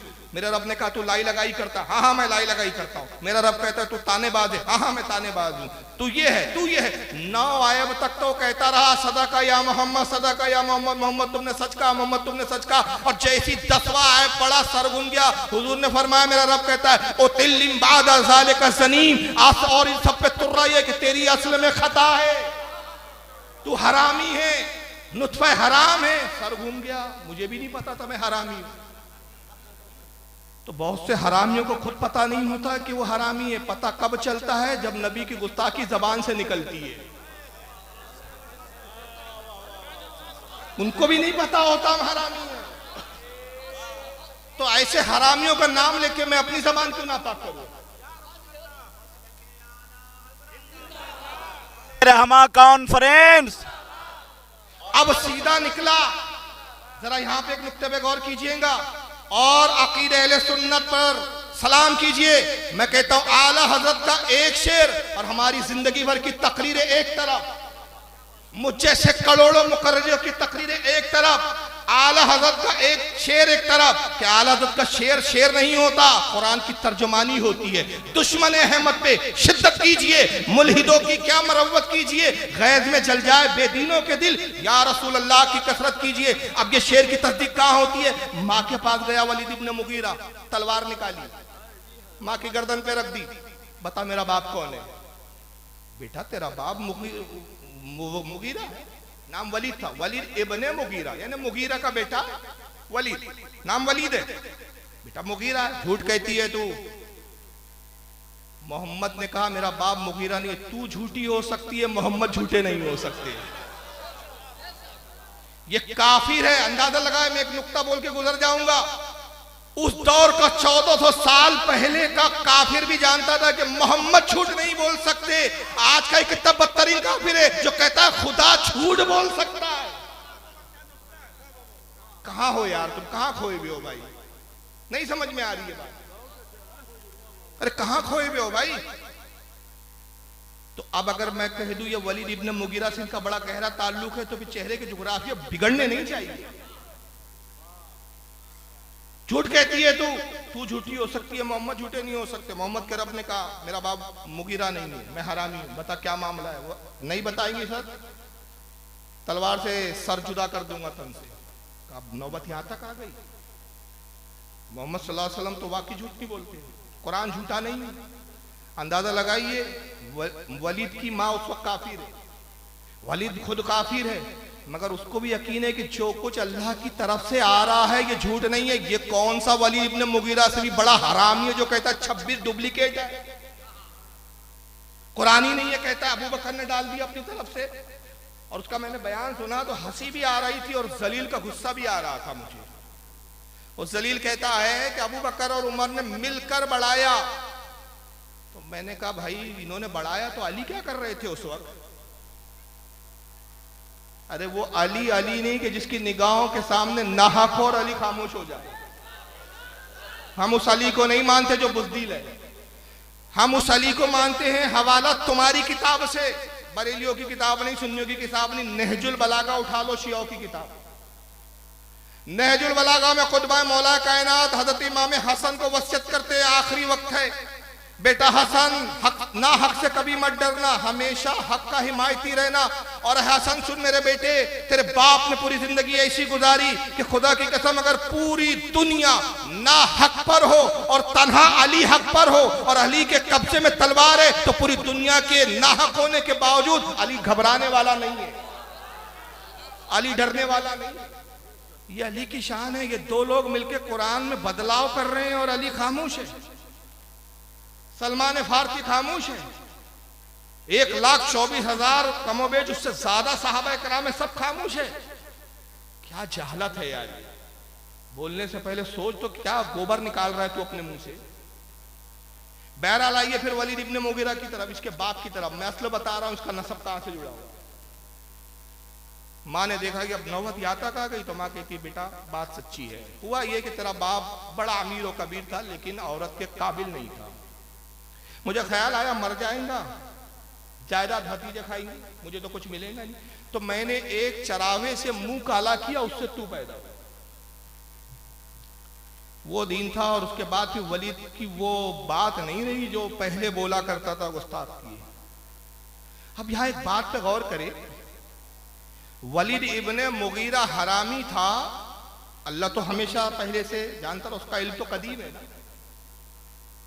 रब ने वलीद इब्ने मुगीरा के बारे में इससे पहले नबी को आगाह नहीं किया, कुरान की आयतें नहीं आई। क्यों नहीं आई? गौर करें क्यों नहीं आई। इसलिए नहीं आई कि वलीद इब्ने मुगीरा काफिर जरूर था मगर उसने गुस्ताखी नहीं की थी। काफिर था लेकिन गुस्ताख नहीं था। काफिर के बाद जब गुस्ताख बना और गुस्ताख बन के नबी को मजनून कहा तो अल्लाह ने तब ऐब जाहिर किया। तो गोया अल्लाह ने अपने मानने वालों को बता दिया और कहा गया कि ऐ मेरे नबी के चाहने वाले सुन्नियों, ये तुम सीख लो कि किसी के ऐब बताने की तुम्हें जरूरत नहीं, किसी के खिलाफ तुम्हें बोलने की जरूरत नहीं, किसी के बारे में तुम जबान दराजी ना करो। कब तक? जब तक वो तुम्हारे नबी के बारे में कुछ ना बोले, मगर जब तुम्हारे नबी की शान में गुस्ताखी करे तो अब ये उसके ऐब बताना मेरी सुन्नत। अब उसके ऐब बताने में हिचकिचाओ। तो हमारा भी मौक़िफ़ और नजरिया यही है कि हम किसी के खिलाफ बोलते नहीं है। बोलने पे हम तब मजबूर होते कि जब सामने वाला गुस्ताखी करता है, सामने वाला कुछ बेअदबी करता है। तो बहरहाल जहां तक कुरान की बात है, किसी ने हुजूर के नाजिल शुदा कलाम पर जो हुजूर पे उतर रहा था उसके ताल्लुक से पहले भी बदजुबानियां की। और ऐसे भी हालात आए। एक बहुत बड़ा अदीब और शायर गुजरा है अरब की तारीख में, जिसका नाम है इब्ने मुकफ़्फ़ा। अहले अरब उसके इर्द गिर्द जमा हुए एक मरतबा इब्ने मुकफ़्फ़ा के, और कहा इब्ने मुकफ़्फ़ा, कुरान चैलेंज करता है कि इसके जैसी एक आयत या एक सूरत बना के लाओ। तो हम ये चाहते हैं कि तुम कुरान की तरह एक नया कुरान गढ़ के दिलाओ, एक कुरान बना के लाओ, ताकि हम कुरान के मुकाबले में उसको पेश करें और कहें कि देखो ये मोहम्मद सल्लल्लाहु अलैहि वसल्लम पे जो कुरान उतरा है हमने इसका जवाब ला लिया। और इस काम के लिए तू बहुत बड़ा अदीब है, बहुत बड़ा शायर है, इस काम के लिए हम जितना तू जो चाहे हम देंगे। अरब की जिस हसीन लड़की से तू निकाह करना चाहे वो तेरे हवाले कर दी जाएंगी। हर कबीला इतना रुपया देगा, इतना रुपया देगा कि तेरे पास जब रुपया जमा हो तो तू अरब का सबसे अमीर और कबीर कहलाएगा। तुझे जो चाहिए हम देने के लिए तैयार है, सिर्फ इतना काम कर दे कि कुरान के मुकाबले में एक किताब ला दे। इब्ने मुकफ़्फ़ा ने कहा मेरे बाएं हाथ का खेल है, मैं शायर हूँ, अदीब हूँ, बैठे बैठे मिनटों में शेर बना लेता हूँ। मोहम्मद के कलाम के मुकाबले में लाना कौन सी बड़ी बात है। अच्छा तो मुझे 1 महीने की मोहलत दो और इंतजाम ऐसा कर दो कि आबादी से दूर एक हवेली बना दो, वहां मेरे खाने पीने का इंतजाम, कागजात हो और कुरान भी दे दो ताकि मैं कुरान भी पढ़ता रहूं और उसके मुकाबले में हर आयत के मुकाबले में मैं अपनी तरफ से एक आयत गढ़ के लाऊं। इंतजाम कर दिए गए, कुछ खादिम दे दिए गए। उसने ताकीद की कि मेरे कमरे में कोई ना आए, खाना देना है तो दरवाजे के नीचे से दे दिया जाए, खाने के बाद मैं प्लेट दरवाजे के नीचे से ही खसका दूंगा, कोई डिस्टर्ब ना करे मुझे। अब बैठा, कागजों का अंबार दे दिया गया, कलम दवात दे दी गई, एक कुरान दे दिया गया। उसने पढ़ना शुरू किया। जैसे कुरान खोला बिस्मिल्लाहिर्रहमानिर्रहीम, अब बिस्मिल्लाहिर्रहमानिर्रहीम का जवाब लिखना शुरू किया। एक कागज पे लिखा, फोल्ड किया, फेंका, फिर दूसरा कागज निकाला, कुछ सोचा, लिखा, फिर फोल्ड किया, फिर फेंका। 1 दिन 2 दिन 3 दिन 4 दिन खाना अंदर आ रहा है, जा रहा है। एक वक्त ही आया कि खाना अंदर जो गया तो बाहर ही नहीं आ रहा है। खादिम परेशान, मर तो नहीं गया, बेहोश तो नहीं हो गया। दरवाजा खटखटाते झुटलाट में कहता जाओ, परेशान मत करो। अब इधर अरब के लोग जितने अहले कबाइल थे वहां के, वो बड़े खुश के भाई इब्ने मुकफ़्फ़ा बड़े मेहनत करके लिख रहा है, खाना पीना तक भूल गया है भाई, इतनी मेहनत से लिख रहा है, यकीनन कुरान से दुगनी किताब लिखेगा और बड़ी जबरदस्त लिखेगा। एक महीना हुआ पूरे कबीले के लोग हसीन और जमील औरतों का हुजूम लेकर के जिस पर ये हाथ रखे उसको दे दी जाएंगी। दौलतों के अंबार लेकर ऊंटों पर घोड़ों पर बाहर करके पहुंचे। दरवाजा खटखटाया, दरवाजा नहीं खुला, फिर खटखटाया, नहीं खुला। आखिर में तो वह मर गया है, शायद दरवाजा तोड़ो। जैसी दरवाजा तोड़े तो मंजर क्या था, कागजों के फोल्ड किए हुए अंबार पड़े थे, बाल बड़े थे, नाखून बड़े थे, पागलों की तरह बड़बड़ा रहा था, कभी खुजा रहा था, कभी कलम से कुछ लिख रहा है। लोग गए, झुंझलाया, क्या हुआ, तूने कुछ लिखा? कल लिखना दूर की बात है, खुदा की कसम मैं बिस्मिल्लाह के बे का जवाब अब तक नहीं लिख सका, और मैं कहने पे मजबूर हूं, मा हाजा कलामुल बशर, ये किसी इंसान का कलाम हो ही नहीं। दुनिया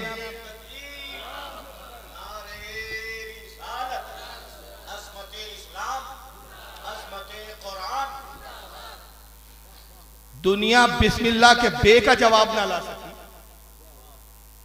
ये 26 आयतों की बात कर रहा है।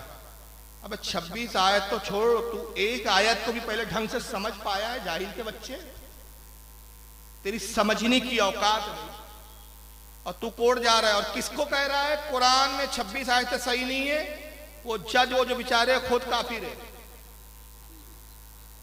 यानी अंदाजा लगाओ, मजाक देखो, होना जाना कुछ नहीं है। मैं आपको एक बात बता दूं, मैं आज मौलाना शमशाद साहब के साथ बहुत देर बैठा, उनसे कुछ गुफ्तगू भी हुई मेरी। मैंने इनसे एक बात अर्ज किया और आज वो बात आपसे भी अर्ज कर रहा हूँ।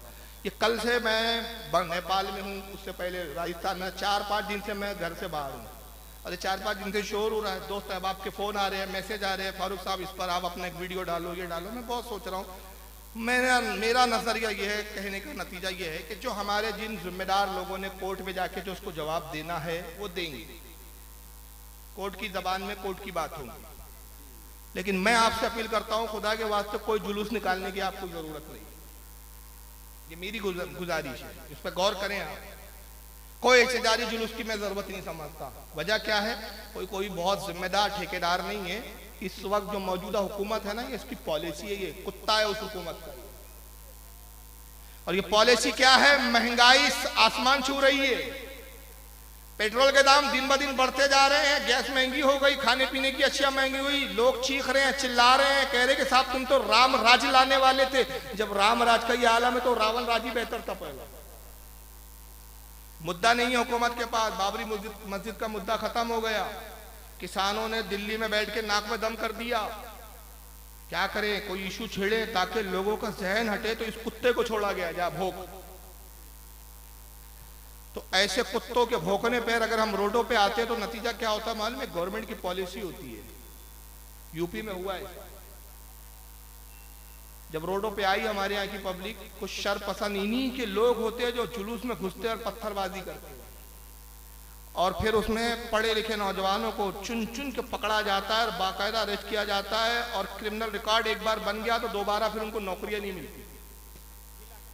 तो इसलिए अगर कोई काम करना भी चाहते हैं आप, तो कानून के दायरे में कीजिए, जज्बात में नहीं। और हकीकत तो यह है कि उससे पहले बहुत सारे कांड हुए उसको, लेकिन कोई इतना जानता भी नहीं था। वक्फ बोर्ड का, शिया वक्फ बोर्ड का चेयरमैन है, कई जमीन के गबन के केस उस पर चल रहे हैं। कई डिपार्टमेंट जो गवर्नमेंट के, उन्होंने अपनी उस पर रेड डाली है, उस पर केस किया हुआ है। इस सब मुद्दे से हटाने वाली चीजें। और याद रखिए, कुरान सिर्फ हिंदुस्तान में नहीं है, यही तो इस्लाम की शान है, जिससे दुश्मन लर्ज़ाबर अंदाम भी है और हसद में भी मुब्तला है। अरे यहाँ तो भाई शहर बदलते हैं तो देवता बदल जाते हैं, नहीं समझे आप? मैंने शहर भी ज्यादा बोल दिया। घर बदलते तो कुल देवता बदल जाता है। इस घर का कुल देवता और है, उस घर का कुल देवता वो हसद में है। वो कहते हैं ये कैसा मजहब है, कैसा आफाकी मजहब है। अमेरिका में जाओ तो वहां भी पढ़ता है अल्हम्दुलिल्लाह रब्बिल आलमीन, इंग्लैंड में जाओ तो वहां भी वही है अल्हम्दुलिल्लाह रब्बिल आलमीन। नमाज भी वही है, किरात भी वही है, लहजा भी वही है, कुरान भी वही है, आयतें भी वही है, उसी खुदा की इबादत, उसी रसूल को मानने वाले। और ये मजहब दिन ब दिन बढ़ रहा है, बढ़ रहा है। हमारा क्या होगा? तो ये इस्लाम को बदनाम करने के लिए इस तरह के शोषे छोड़े जाते हैं, लेकिन इससे कुछ नहीं होता। वजह यह है कि इस्लाम की यही खासियत है। मैं कहता हूं जब जब इस्लाम को बदनाम करने की कोशिश की गई है, उतना ज्यादा इस्लाम पनपा और फैला है। और इसलिए फैला है कि जब इस्लाम के खिलाफ कोई बोलता है ना, तो जो एक तबका पढ़ा लिखा न्यूट्रल होता है वो खुद इस्लाम और कुरान के करीब आता है कि भाई इस्लाम के खिलाफ ये बोला जा रहा है, जरा देखे तो इस्लाम की तालीम क्या है। और जब वो इस्लाम की तालीम पे गौर व फिक्र करता है तो ये कहने पे मजबूर हो जाता है कि खुदा की कसम ये अल्लाह का दीन है और इससे बेहतर कोई दीन हो नहीं सकता। ऐसे कितनी मिसालें हैं कि लोगों ने इस्लाम इसी बुनियाद पर कबूल किया। तो इस तरह के प्रोपेगेंडे हमारे खिलाफ नहीं है। लेकिन बहरहाल इस वक्त खास तौर से सुन्नी मुसलमान दो लोगों से जूझ रहे हैं। बाहरी दुश्मन भी है हमारे और अंदरूनी दुश्मन भी है। अंदरूनी दुश्मन भी कुछ कम नहीं है।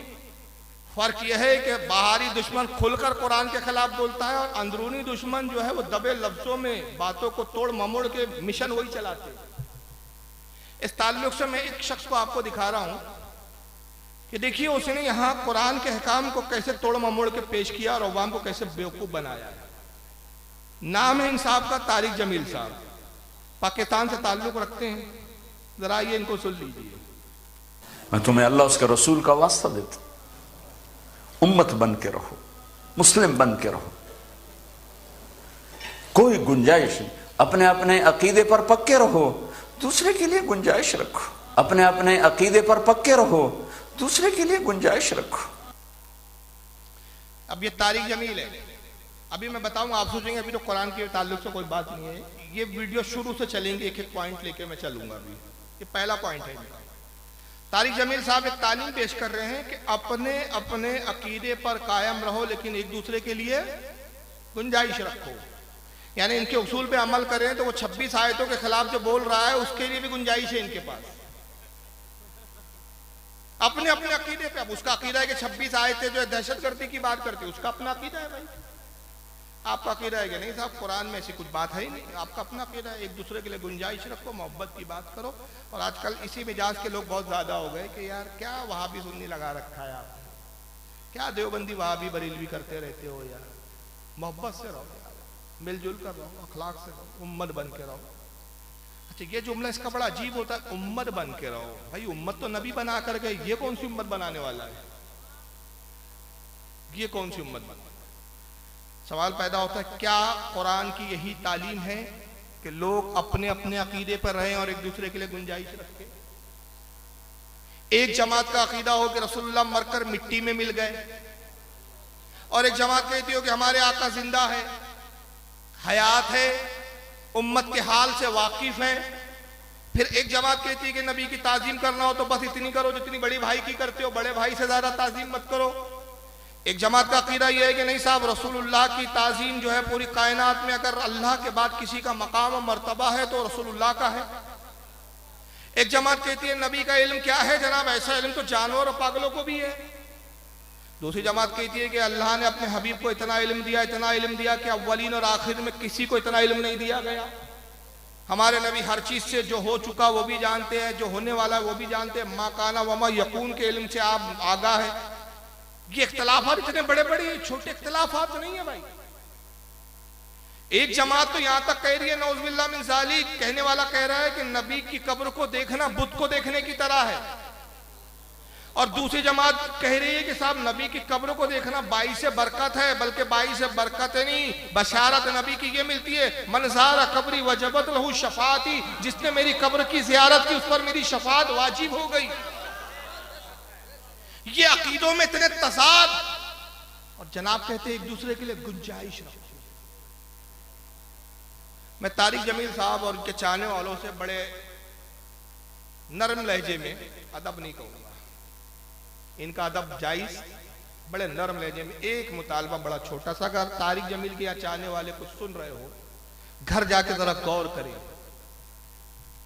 और मेरे चैलेंज को पूरा करने की जरा कोशिश करके दिखाएं कि कुरान की क्या सिर्फ एक आया तारिक जमील ऐसी दिखा सकता है कि जिसमें अल्लाह ने कहा हो कि तुम सब मिलजुल कर रहो और अपने अपने अकीदे पर कायम रहो। सिर्फ एक आयत दिखा, कुरान की तालीम नहीं।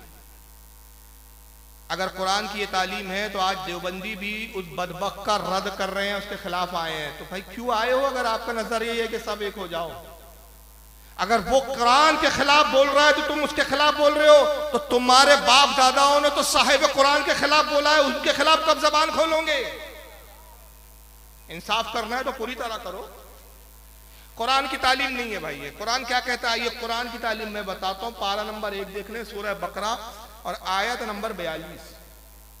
रब इरशाद फरमा रहा है, बरेली का मौलाना नहीं, रब इरशाद फरमाता है, वला तलबिसुल हक्क बिल बातिल व तक्तुमुल हक्क व अंतुम तालमून। रब फरमाता है, ऐ लोगो हक और बातिल को ना मिलाओ, हक और बातिल को यकजा मत करो। दीदा और दानिस्ता यानी जानते बूझते समझते हुए हक को ना छुपाओ, डंके की चोट पर हक बोलो। और यही मेरे नबी की तालीम थी।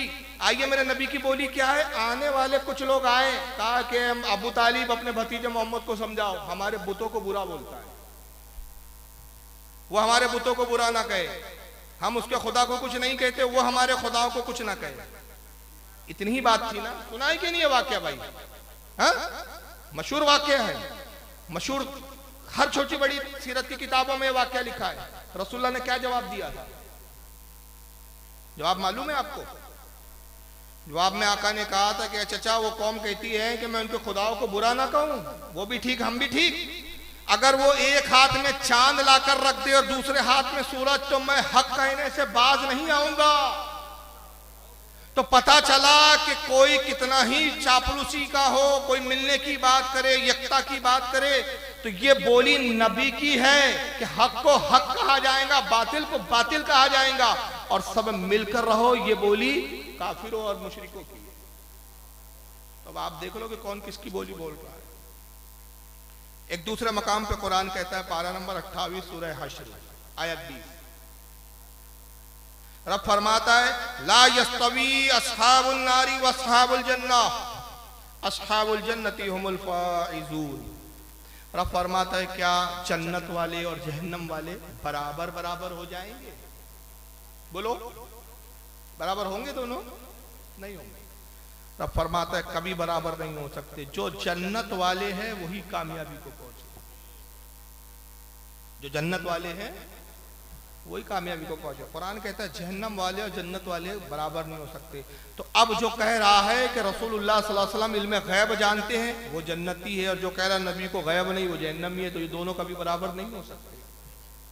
जो कह रहा है हुजूर पूरी कायनात में खुदा के बाद सबसे अफजल है, और जो कह रहा है कि नबी पाक की ताजीम बड़े भाई से ज्यादा ना करो, बल्कि तमाम मखलूक चाहे अंबिया हो या फरिश्ते हो, शमार से ज्यादा जलील है, नऊज़ बिल्लाह, वो जन्नती नहीं हो सकता। तो जन्नत वाले और जहन्नम वाले कभी बराबर नहीं हो सकते। तारी जमील साहब उसके बाद एक और इसी तकरीर में एक दूसरी बात कहते हैं, जरा सुनिए। वो तुम्हें फिरकों में बांट कर गए थे या उम्मत बना कर गए थे?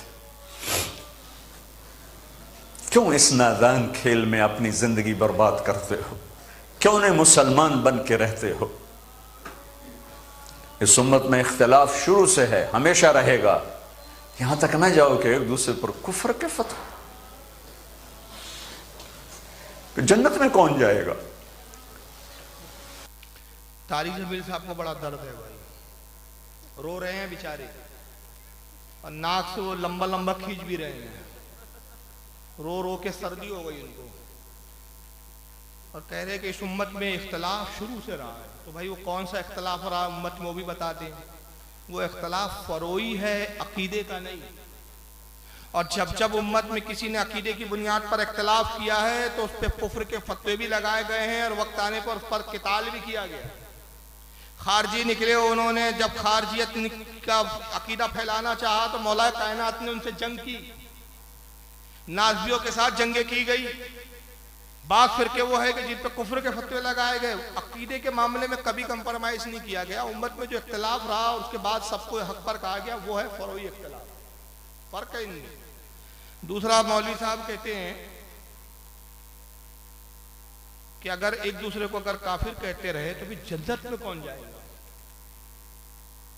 यानी ऐसा मालूम होता है कि अल्लाह ताला ने इनको जिम्मा दे रखा है कि तारिक जमील साहब देखो, दुनिया में सबको एक कर दो, कोई जहन्नम में नहीं जाना चाहिए। भाई आपको फिक्र करने की जरूरत नहीं है तारिक जमील साहब की जन्नत में कौन जाएगा। जिसकी जन्नत है उसने बता दिया जन्नत में कौन जाएगा, और उसने कैसे बताया? जामे तिरमिजी की हदीस है, 28 साहबा इकराम ने इस रिवायत को नकल किया, और हर किताब में तकरीबन ये रिवायत मौजूद है। अजिल्ला 28 सहाब ने इसको रिवायत किया। और तिरमिज़ी में अब्दुल्लाह इब्न उमर के अल्फाज में ये रिवायत ये है कि हज़रत अब्दुल्लाह इब्न उमर कहते हैं काला रसूलुल्लाह सल्लल्लाहु अलैहि वसल्लम व इन्ना बनी इस्राईल तफर्रकत अला सिंतैन व सबाईन मिल्ला, काए लोगों कौम बनी इस्राईल में 72 फिरके हुए, तब तरीक़ो उम्मती अला सलासीन व सबाईन मिल्ला, अब मेरी उम्मत में भी इख्तलाफ होगा तो मेरी उम्मत में 73 फिरके हो जाएंगे। कुल्लुहुम फिन्नार, सब के सब जहन्नम में जाएंगे। इल्ला मिल्लतन वाहिदा, सिर्फ एक जमात होंगी जो जन्नत में जाएंगी। कालू मन ही या रसूल अल्लाह, साहबा ने अर्ज़ किया अल्लाह के नबी जन्नती जमात की पहचान क्या होंगी? काला मा अना अलैहि व अस्हाबी, का जो मेरे और मेरे साहबा के अकीदे पर होगा वही जन्नती होगा। 72 जहन्नम में जाएंगे, तो नबी 72 को जहन्नमी और काफिर कहने में हिचकिचा नहीं रहे हैं। तारिक जमील साहब डगमगा रहे हैं, भाई किसी को बुरा मत बोलो, किसी को बुरा मत बोलो, ये मुनाफिकों की बोली है, कुरान रसूल अल्लाह की ये बोली नहीं। उसके बाद उन्होंने एक बात और कही, वो भी सुन ले आप जरा। पहले ये थोड़ा सा तमहीदी तौर पे सुन ले, उसका भी दूसरा रुख बताऊंगा मैं। सुनिए, अब यहाँ पे उन्होंने कुरान में कैसी तहरीफ की है, मायनवी तहरीफ बोलते हैं इसको, वो जरा सुनिए। मेरे नबी तो गैरों को अपना बनाने आए थे, हमने अपनों को गैर बना दी। सुनने में कितना अच्छा जुमला लगता है। रोका है मैंने, अभी बात पूरी नहीं हुई। ये मुनाफिक की आदत होती है, बड़ी मीठी बोली बोलता है, बड़ी मीठी बोलेगा, पेट का पानी भी नहीं हिलने देगा भाई, ऐसा बात करेंगे। हमारे नबी तो गैरों को अपना बनाने आए थे, हमने अपनों को गैर बना दिया। अरे भाई ये अपने थे ही कब? जो नबी को बड़ा भाई कह रहे थे, मरकर मिट्टी में मिलने मारा कह रहे थे, वो हमारे अपने थे ही कब जो हमने गैर बनाया? हमने गैर नहीं बनाया। और तुमने जो प्रोपेगेंडा किया, मौलाना अहमद रजा ने सबको काफिर बनाया। अहमद रजा खान साहब के पास कोई काम धाम था नहीं, बरेली में बैठते थे और कुफ्र की मशीन गन चलाते थे, ये काफिर, ये काफिर, ये काफिर, सबको काफिर बनाते रहे मौलाना अहमद रजा। माफ करना, आला हजरत ने किसी को काफिर नहीं बनाया। अरे तुम अपने कुफ्र की बुनियाद पर काफिर हो गए थे, आला हजरत ने तुम काफिर है ये बताया है, बनाया नहीं है।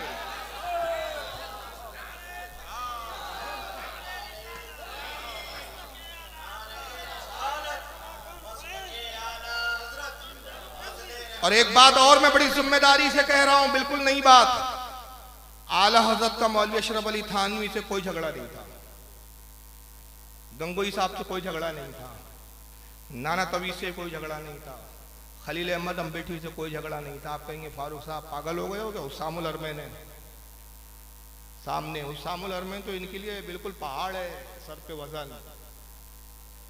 हुस्सामुल अरमैन में तो लिखा है, इतना सख्त फतवा है कि मन शक्का फी कुफ्र ही व अज़ाब ही फ़क़त कफ़र, जो इनके कुफ्र और अजाब में शक करे वो भी काफिर है।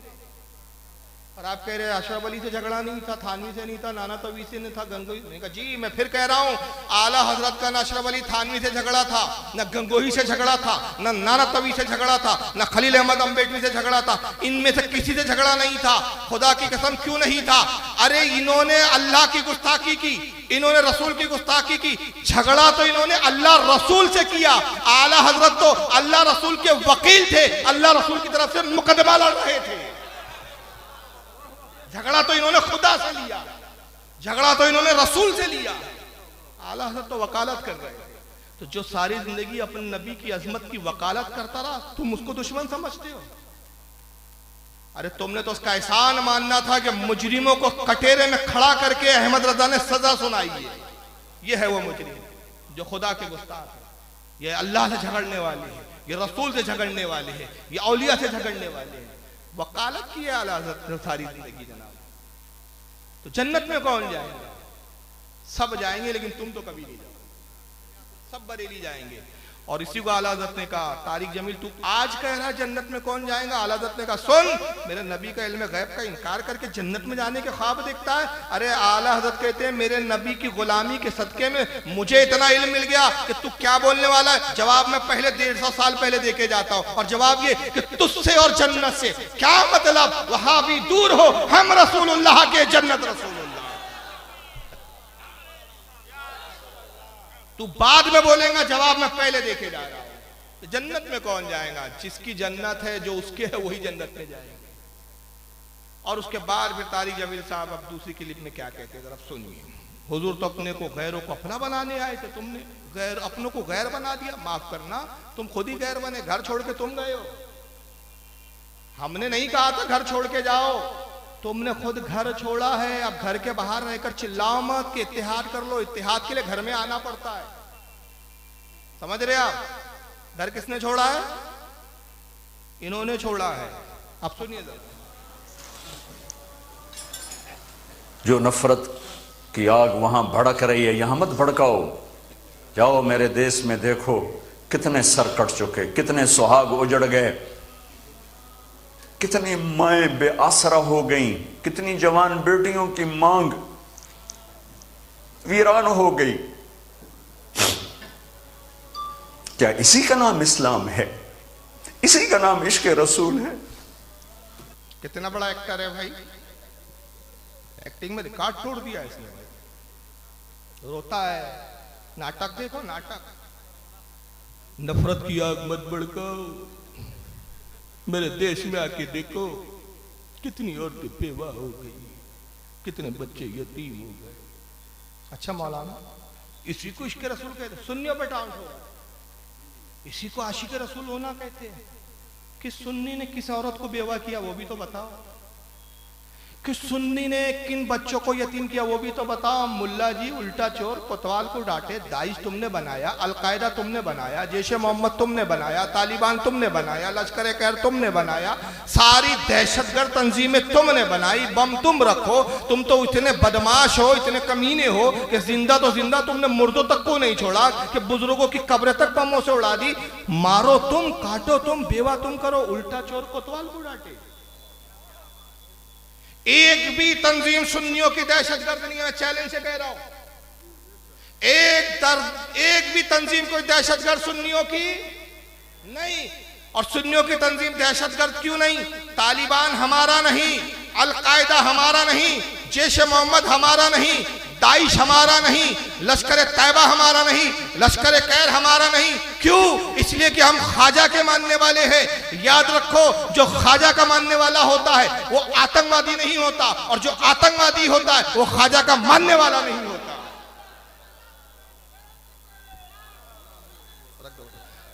दहशतगर्द तो तुम हो, और हम दहशतगर्द हो भी नहीं सकते। अरे हमारी घुट्टियों में पिलाया जाता है, जिंदे बुजुर्ग तो जिंदे बुजुर्ग है। आलिम आता है तो हमारी कौम हाथ चूमती है, बुजुर्ग आता है तो पैर चूमती है।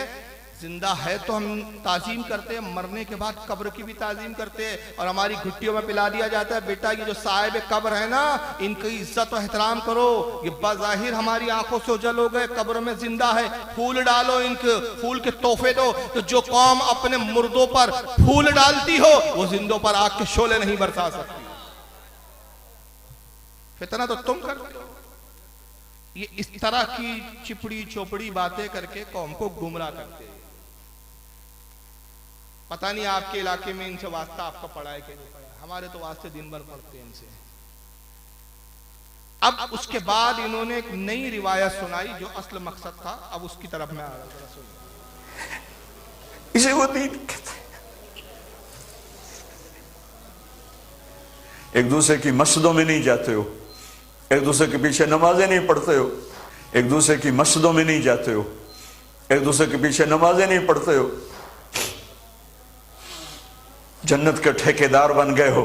जन्नत के ठेकेदार बन गए हो, मस्जिद में नहीं जाते हो एक दूसरे के पीछे। हाँ भाई, मस्जिद में तो नहीं जाते, तुम्हारे मोहल्ला के पीछे अब नमाज भी नहीं पढ़ते। अब क्यों नहीं पढ़ते वो सुन लीजिए, दो चार बातें सुन लीजिए। मिशकात शरीफ की हदीस है कि नबी पाक सल्लल्लाहु अलैहि वसल्लम ने एक शख्स को देखा जो अपने कबीले में इमामत करता था। रावी कहते हैं हुजूर से मिलने आया, अचानक उसको बलगम आया, उसने किबले की तरफ रुक करके थूक दिया। आका ने फरमाया ये कल से अपनी कौम की इमामत ना करे, इसको इमामत से बरतरफ कर दो। पूछा गया या रसूलल्लाह क्यों? फरमाया जो किबले की ताजीम नहीं करता वो इमाम नहीं हो सकता। तो जो किबले की ताजीम ना करे वो इमाम नहीं हो सकता। जो किबले का किबला रसूल की ताजीम ना करे वो हमारा कैसे इमाम हो सकता? ये हदीस से जवाब है। आज तक पूछते थे ना कि वहाबियों के पीछे नमाज क्यों नहीं पढ़ते, अब जवाब ले जाओ। और दूसरा जवाब सुनना है, ये सब रिवायतों और हदीसों से सुना रहा हूं। हुजूर सल्लल्लाहु अलैहि वसल्लम का विसाल हो रहा है। एक साहबी को आपने बुलाया, हजरत हुज़ैफा, हुज़ैफा इब्न यमान नाम है उनका। कहा सब हुजरे से बाहर चले जाओ, सिर्फ हुज़ैफा मेरे पास रहे। सारे साहबा चले गए बाहर। अल्लाह के नबी ने हुज़ैफा से बड़ी देर तक गुफ्तगू की। हुज़ैफा बाहर आए, साहबा ने घेर लिया, हुज़ैफा हुजूर ने क्या बात की, सबको बाहर कर दिया, तन्हा तुम्ही से बात की। तो हज़रत हुज़ैफा ने कहा कि लोगों, रसूलुल्लाह ने मुझे अपना राजदार बना लिया, सरकार ने मुझे ऐसे राज बताए कि जिसको मैं जाहिर नहीं कर सकता। हज़रत उमर ने जिद की, कहा कि हुज़ैफा चलो पूरे राज तो ना बताओ, सिर्फ इतना बता दो कि गुफ्तगू का महवर क्या था, गुफ्तगू का मजमून क्या था, मौजू क्या था, किस मौजू पर हुजूर बात कर रहे। कहा रसूलुल्लाह ने मदीने के तमाम मुनाफिकों के नाम मुझे बता दिए। अब मैं मदीने के सारे मुनाफिकों को जानता हूं, ऐसा कोई मुनाफिक हुजूर ने नहीं छोड़ा जो मदीने में है और हुजूर ने मुझे उसका नाम ना बता दिया। मगर मैं उनके नामों को जाहिर नहीं करूंगा कि फितने का अंदेशा है, और अगर मैंने नाम जाहिर किया तो मैं रसूलुल्लाह का राजदार नहीं थी। तो हुजूर ने राज के तौर पे बताया। हज़रत उमर ने भी दिल में कहा, अच्छा हुज़ैफा नाम नहीं बताऊंगा, ठीक है हम भी पता कर लेंगे, ना तुम्हें बोलने की जरूरत है ना हमें पूछने की जरूरत, हम भी पता कर लेंगे। कैसे पता करते थे हज़रत उमर, मालूम है कौन मुनाफिक है? फारूक आजम का दौरे खिलाफत आया, इमाम बहकी ने सुननुल कुबरा में रिवायत को नकल किया है कि जनाजा लाया जाता, जब कोई मर जाता फारूक आजम के दौर में जनाजा लाया जाता और लोग आके कहते ए उमर इब्ने खत्ताब, ए अमीरुल मोमिनीन तशरीफ लाइए, नमाज जनाजा पढ़ा दीजिए। तो आप फरमाते हुज़ैफा नमाज जनाजा में है? लोग कहते हैं, आप आते अल्लाह अकबर नमाज जनाजा पढ़ा देते, और कहने वाला कहता हुज़ैफा नहीं है, आप कहते मैं नमाज जनाजा नहीं पढ़ाऊंगा, मरने वाला मुनाफिक है, ले जाओ गाड़ा दो उसको। एक दूसरे के पीछे नमाज नहीं पढ़ते। कुछ पढ़ लिख ले बेटे, तबलीगी जमात के चिल्ले काट काट के पागल हो गया। किताबों का मुताला और होता है, बेवकूफ बनाना और होता है। एक दूसरे की मस्जिद में नहीं जाते हो? हाँ भाई इसलिए नहीं जाते। और क्यों नहीं पढ़ते? अब एक अकली दलील सुन लीजिए, दो तो हदीसें दलील दी, और भी हदीसें हैं लेकिन वक्त उतना नहीं है। भाई मौलाना सालिम साहब है, सुन्नी है कि नहीं? अरे हाँ या ना बोलो भाई, आशिक रसूल है। कल मौलाना सालिम साहब नमाज पढ़ाए आपको एक वक्त की, सलाम फेरे और कहे हजरात मुझे माफ कर दीजिए, गलती हो गई, बिना वजू के नमाज पढ़ा दिया, याद ही नहीं था मैंने वजू नहीं किया, मुझे तो लगा वजू है, लेकिन दौराने नमाज मुझे याद आया कि मेरा वजू नहीं है। बताइए आप सबकी नमाज होंगी इसके पीछे? हा? नहीं होंगी कि होंगी? क्यों नहीं होंगी भाई? अरे भाई नमाज क्यों नहीं होंगी? मौलाना सालिम साहब मुसलमान है, सुन्नी है, आशिक रसूल है, आप कह रहे नमाज नहीं होंगी? यार क्यों नहीं होंगी भाई? डरो मत यार, बोलो गलत होगा और क्या होगा, मसला बैठे इस्लाह के लिए हम लोग। इसलिए नहीं होंगी कि इमाम साहब का वजू, इमाम की नमाज दुरुस्त नहीं तो मुक्तदी की भी नमाज नहीं। वहां ये नहीं चलेगा जो लोग कहते हैं ना, अरे भाई उनका अकीदा उनके साथ, हमारा अकीदा हमारे साथ मेल जोल रखो। तो भाई यहाँ भी उसूल क्यों नहीं अपनाते? इमाम का वजू इमाम के साथ, मेरा वजू मेरे साथ। यहाँ क्यों नहीं ये उसूल अपनाए? यहाँ क्यों नहीं इमाम साहब से कह रहे, आप सालिम साहब से कह रहे हजरत आप एक तन्हा वजू नहीं बनाए, एक लोटा पानी आपने बचाया, हमने तो कई लोटे पानी बहा दिया वजू कर करके। एक लोटा बचाने से कैसे नमाज नहीं? आप कह रहे नमाज नहीं, क्यों? क्योंकि इमाम सुन्नी है, मुसलमान है, आशिक रसूल है, सब कुछ है, मसाइल जानता है, आलिम दीन है, मगर वजू नहीं है। तो जिस इमाम का वजू ना हो तो उसके पीछे नमाज नहीं होती, तो जिस इमाम का ईमान ही ना हो तो उसके पीछे कैसे नमाज होंगी? ईमान बड़ा है कि वजू बड़ा है भाई? ईमान बड़ा है, वजू तो छोटी चीज है ना। तो इसलिए हम नमाज नहीं पढ़ते। अब तारिक जमील साहब कहते नहीं भाई नबी ने तो मुनाफिक की भी नमाज जनाजा पढ़ाई है, सुनिए उनकी ज़बान में। मेरे नबी तो अब्दुल्ला बिन उबई का जनाजा पढ़ाने खड़े हो गए थे, जिसका कुफर अबू जहल से भी बड़ा है। अबू जहल ऊपर की दोज़ख में, अब्दुल्ला बिन उबई सबसे नीचे की दोज़ख में है। उनके बेटे आए, या रसूलल्लाह मेरा बाप मर गया है, अपना कुर्ता दे देंगे, मैं उसको कफन दे दूं। हमने कहा ले लो, कुर्ता उतार के दे दिया। अब कहते बदबख्त मुनाफिक दफा हो जा, दे दिया। कि या रसूल आप जनाजा पढ़ाएंगे? कहाँ पढ़ाऊंगा। बाकी मुनाफिकों का तो किसी को पता नहीं था सिवाय अल्लाह के नबी के, लेकिन अब्दुल्ला बिन उबई का मुनाफिक होना तो सबको मालूम था। आप जनाजे के लिए उमर सामने आ गए, या रसूल अल्लाह ये कौन है? कि मुझे पता है कौन है, तो आप इसका जनाजा क्यों पढ़ा रहे? कि शायद अल्लाह माफ कर दे। कि उमर पीछे हट जा, मुझे पता है ये को, मेरे अल्लाह ने कहा है तू इनके लिए दुआ कर या ना कर, मैं माफ नहीं करूंगा। मैं करता हूं शायद अल्लाह माफ कर दे, मैं करता हूं शायद अल्लाह माफ कर दे। फिर फरमाया कि मेरे अल्लाह ने कहा अगर तू 70 दफा भी इनके लिए दुआ कर तो मैं माफ नहीं करूंगा। अगर मेरा अल्लाह कहता ऐ मेरे महबूब अगर आप 70 दफा इसके लिए दुआ करेंगे तो मैं माफ कर दूंगा, तो मैं इस कमबख्त का 70 दफा जनाजा पढ़ा देता। मुझे बताओ तुम कहां से ये दीन लेकर आए हो? कहाँ से दीन लाए हो कि एक दूसरे के पीछे नमाज नहीं पढ़ते हो? कहाँ से दीन लाए हो कि एक दूसरे की इज्जत नहीं करते हो, एक दूसरे की मस्जिद में नहीं जाते हो? मेरे नबी ने तो अब्दुल्ला इब्ने उबई मुनाफिक का नमाज जनाजा पढ़ा दिया। बैकग्राउंड नहीं बताया, उसके बाद का नहीं बताया, पहले के कुछ खा गया, बाद की कुछ खा गया। मतलब का बीज का उतना ले लो जिससे अपना उल्लू सीधा हो सके।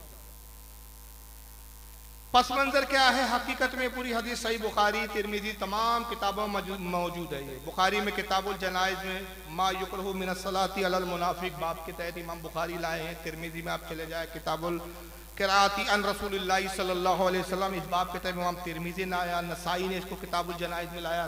सारे सहाय सित्ता में हदीस मौजूद है, लेकिन वहाबी जी ने धोखा दे दिया यार। और हदीस सही क्या है, पूरी कहाँ से रिवायत है, क्यों हुजूर ने नमाज पढ़ाई, कुर्ता क्यों दिया? उसका पस मंजर ये है कि हजरत अब्बास जो हुजूर के चचा थे, गज़वा बद्र में ये काफिरों की तरफ से थे, कैदी होकर आए, कैद कर लिए गए, बाद में ईमान लाए। उस वक्त वो ईमान नहीं लाए, बाज आए, काफिरों की तरफ से लड़ने आए, कैदी हो गए।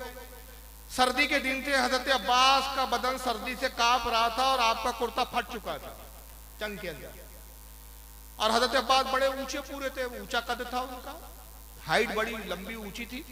आपने फरमाया कोई है जो मेरे चचा अब्बास को कुर्ता दे दे अपना, मेरा चचा सर्दी से कांप रहा है। इत्तेफाक से अब्दुल्ला इब्ने उबई बड़ा ऊंचा पूरा था, इसी ने कुर्ता दिया और इसका कुर्ता हजरत अब्बास को पूरा आ गया, किसी साहबी का कुर्ता नहीं आया।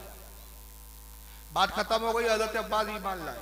ये मुनाफिक रहा, अब्दुल्ला इब्ने उबई मुनाफिकत की हालत में मर गया।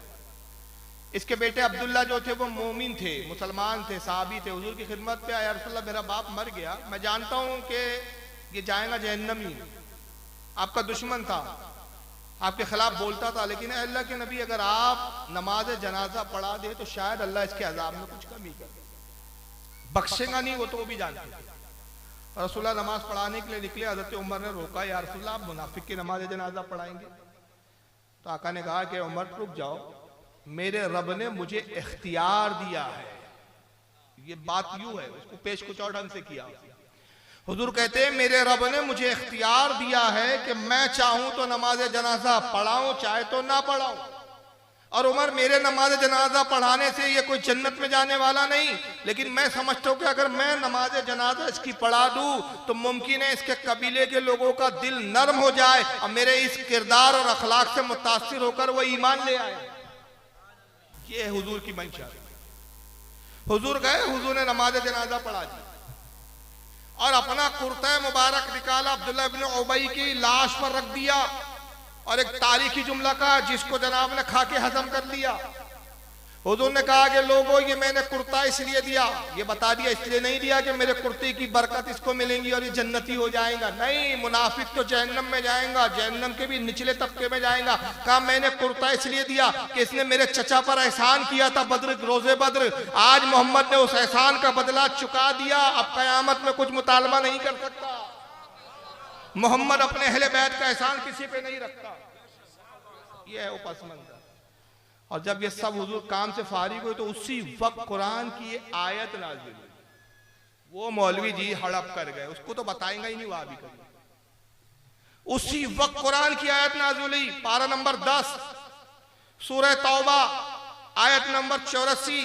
रब इरशाद फरमाता है वला तुसल्ली अला अहदिम मिनहुम माता अबदन वला तकुम अला कब्रिही। अल्लाह फरमाता है कि मेरे हबीब, ऐ मेरे रसूल, अब उन मुनाफिकों में से किसी की मैयत पर नमाज जनाजा हरगिज ना पढ़ना। और सिर्फ नमाज जनाजा ही नहीं बल्कि आगे क्या फरमाया, वला तकुम अला कब्र ही, और इनमें से किसी की कब्र पर खड़े भी मत होना। अब मैं चैलेंज करता हूं तारिक जमील को, हुजूर ने पहले ही कहा मेरे रब ने मुझे इख्तियार दिया, चाहे पढ़ाऊं चाहे ना पढ़ाऊं, तो पढ़ा दिया क्योंकि अल्लाह ने मना नहीं किया था। अब जब कुरान की आयत आई और मना किया, हुजूर अब तो ए महबूब पढ़ा दिया, अब आगे न पढ़ाना। तारिक जमील को चैलेंज है, इस आयत के नाजिल होने के बाद क्या हुजूर ने किसी मुनाफिक की नमाज जनाजा पढ़ाई? वो दिखा दे। जो हुक्म मनसूख हो गया, मनसूख से इस्तेदलाल करने वाला एक नंबर का जाहिल और मुनाफिक होता है। शायद आप समझे नहीं इस बात को, मैं बहुत आसानी से समझाता हूं। एक शख्स अपनी बहन से निकाह कर ले, किससे निकाह करे? जायज है? बोलो बोलो बोलो, बोलोगे नहीं तो मैं तकरीर खत्म कर दूंगा। हाँ बोलना पड़ता है भाई, सिर्फ शायरों के लिए बोलते हो यार, आप हमारे लिए कुछ नहीं बोलते हो। बहन से निकाह कर ले, जायज है? सामने वाला दलील दे, अरे जनाब कैसे आप नाजायज कह रहे? हजरत आदम अलैहिस्सलाम ने बहन भाइयों के निकाह करवाए, वो तो नबी थे। शीश अलैहिस्सलाम के जमाने में बहन भाइयों में निकाह हुआ, इलियास अलैहिस्सलाम के जमाने में हुआ, इदरीस अलैहिस्सलाम के जमाने में हुआ, वो तो बहुत बाद में फिर कुछ एक नबी आए उनके जमाने में शरीयत में हराम हुआ। इतने सारे नबियों ने तो बहन भाई के निकाह जायज रखे। तो कहेगा कोई भी, जनाब अक्लमंद आप अगर है तो जरा समझने की कोशिश कीजिए, ये पिछली शरीयत में जायज था, रसूलुल्लाह की शरीयत में हराम हो गया, हुक्म मनसूख हो गया। कोई रोजाना शराब पिए और आप कहे भाई शराब क्यों पीते हो, ये तो हराम है। कहे क्या बात करते हो यार, शराब तो हजरत उमर भी पीते थे, खालिद बिन वलीद भी पीते थे, फुला साहब भी पीते थे, बड़े बड़े साहबा ने पिए। तो हम कहेंगे कब पीते थे? कुरान में शराब की हुर्मत की आयत आने के बाद पीते थे क्या पहले पीते थे? पहले पीते थे। जब कानून आ गया, कानून नाफिज हो गया, उसके बाद नहीं पिए। कानून आने के बाद वो काम करो तो जुर्म होता है। तो ठीक उसी तरह जब तक हुक्म आया ही नहीं तो नबी ने मुनाफिक की नमाज अगर पढ़ाई भी तो उस पर कोई जो है पूछ नहीं है, उसके ताल्लुक से कोई पुरतिश नहीं है, क्योंकि अभी हुक्म ही नहीं आया। मगर जब हुक्म आ गया तो अल्लाह के नबी ने फिर पूरी जिंदगी किसी मुनाफिक की नमाज जनाजा तो पढ़ाना दूर, अल्लाह ने फरमाया कब्र पे भी मत खड़े होना। तो जो आयत मनसूख है, जो हुक्म मनसूख है, मनसूख से इस्तेलाल करता है कम बखत, और उसको ये हदीस नहीं नजर आती। आइए जरा ये देखिए, इमाम काजी अयाद बहुत बड़े वक्त के मुहद्दिस और इमाम गुजरे, उनकी किताब के हवाले से दिखा रहा हूं, और इसको बहुत सारे मुहद्दिसीन ने लिखा है। कहां चले गया?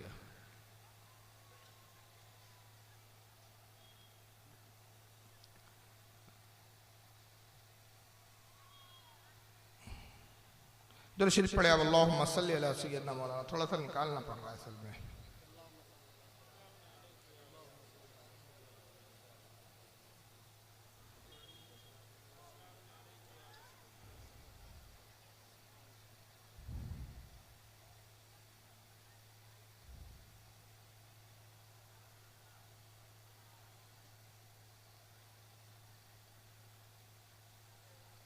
देखिए ये है इमाम काजी अयाज जामे तिरमिजी, माफ कीजिए मैं काजी अयाज की वो दूसरी हदीस है वो छोड़ दे रहा हूँ, चलिए वक्त बचाता हूँ थोड़ा सा, हालांकि वो भी एक हदीस है। जामे तिरमिजी आपके सामने पेश कर रहा हूँ, ये हदीस की किताब है ये, और जाहिर है हदीस के बाद फिर कोई गुंजाइश नहीं रहती।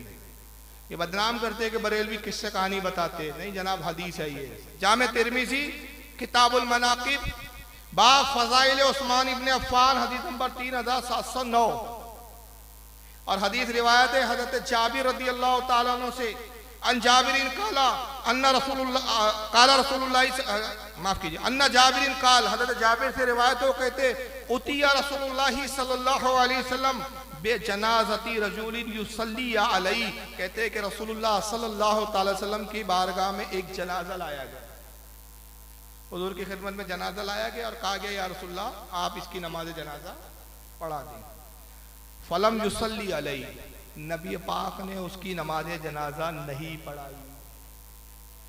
उन्होंने कहा नहीं मैं इसकी नमाज जनाजा नहीं पढ़ाऊंगा। फ़कीला या रसूल अल्लाह, साहबा ने अर्ज़ किया अल्लाह के रसूल, मारा आई तका तरक्त सलात अला अहादिन कबल हाजा, अल्लाह के नबी हमने इससे पहले तो कभी आपको ऐसा नहीं करते हुए देखा कि आपने किसी की नमाज जनाजा ना पढ़ाई। ऐसा आज तक हुआ ही नहीं कि नमाज जनाजा लाया गया और आपने पढ़ाने से इनकार कर दिया। इससे पहले हमने ऐसा नहीं देखा। क्या बात है कि आपने नमाज जनाजा नहीं पढ़ाई? काला इन्नहु काना यबगदु उस्माना फअबगदुल्लाहु, कहा कि मैं इसकी नमाज जनाजा इसलिए नहीं पढ़ा रहा हूं कि ये मेरे उस्मान से बुग़्ज़ रखता है, तो अल्लाह इसे नापसंद फरमाता है। तो जो उस्मान गनी का गुस्ताख हो, नबी उसकी नमाज जनाजा ना पढ़ाए, तो जो नबी का गुस्ताख हो तो हमारा इमाम उसकी नमाज जनाजा क्यों पढ़ाए? और हदीस किस किताब की है? तिरमिज़ी। इसको इमाम काजी अयाज ने भी लिखा किताब शिफा में जिल्दो सफ़ा 55 पर। इमाम इब्ने अदी ने अल कामिल में लिखा। ये सब हवाले हैं। इसको इमाम इब्ने अबी हातिम ने भी लिखा अपनी किताब अल इलल के अंदर। बहुत सारे मुहद्दिसीन ने इसको लिखा है। तो बहरहाल ये हदीसों से भी साबित हुआ। लेकिन आइए अब तस्वीर का मैं एक दूसरा रुख दिखाता हूँ। अभी तारिक जमील साहब बड़े इस बात पर रो रहे धो रहे थे और अफसोस कर रहे थे कि भाई एक दूसरे की मस्जिद में नहीं जाते हो, एक दूसरे का एहतराम नहीं करते हो, उम्मत बन के रहो, मोहब्बत करो, आपस में इख्तिलाफ ख़त्म कर दो। लेकिन इसी जमात के दूसरे मौलवियों की हालत क्या है? एक आदमी मारता है, दूसरा सहलाता है। देखो पॉलिसी मुनाफिकों की कैसी है। अब उसी जमात का, उसी की ग्रोह का, उसी का ताल्लुक रखने वाला इस मौलवी का नाम है क्या नाम है? मसूद, तारिक मसूद। अच्छा, नाम भी मिलते जुलते हैं इनके। एक है तारिक जमील और दूसरा है तारिक मसूद। अब जरा तारिक मसूद को जरा सुन लीजिए आप।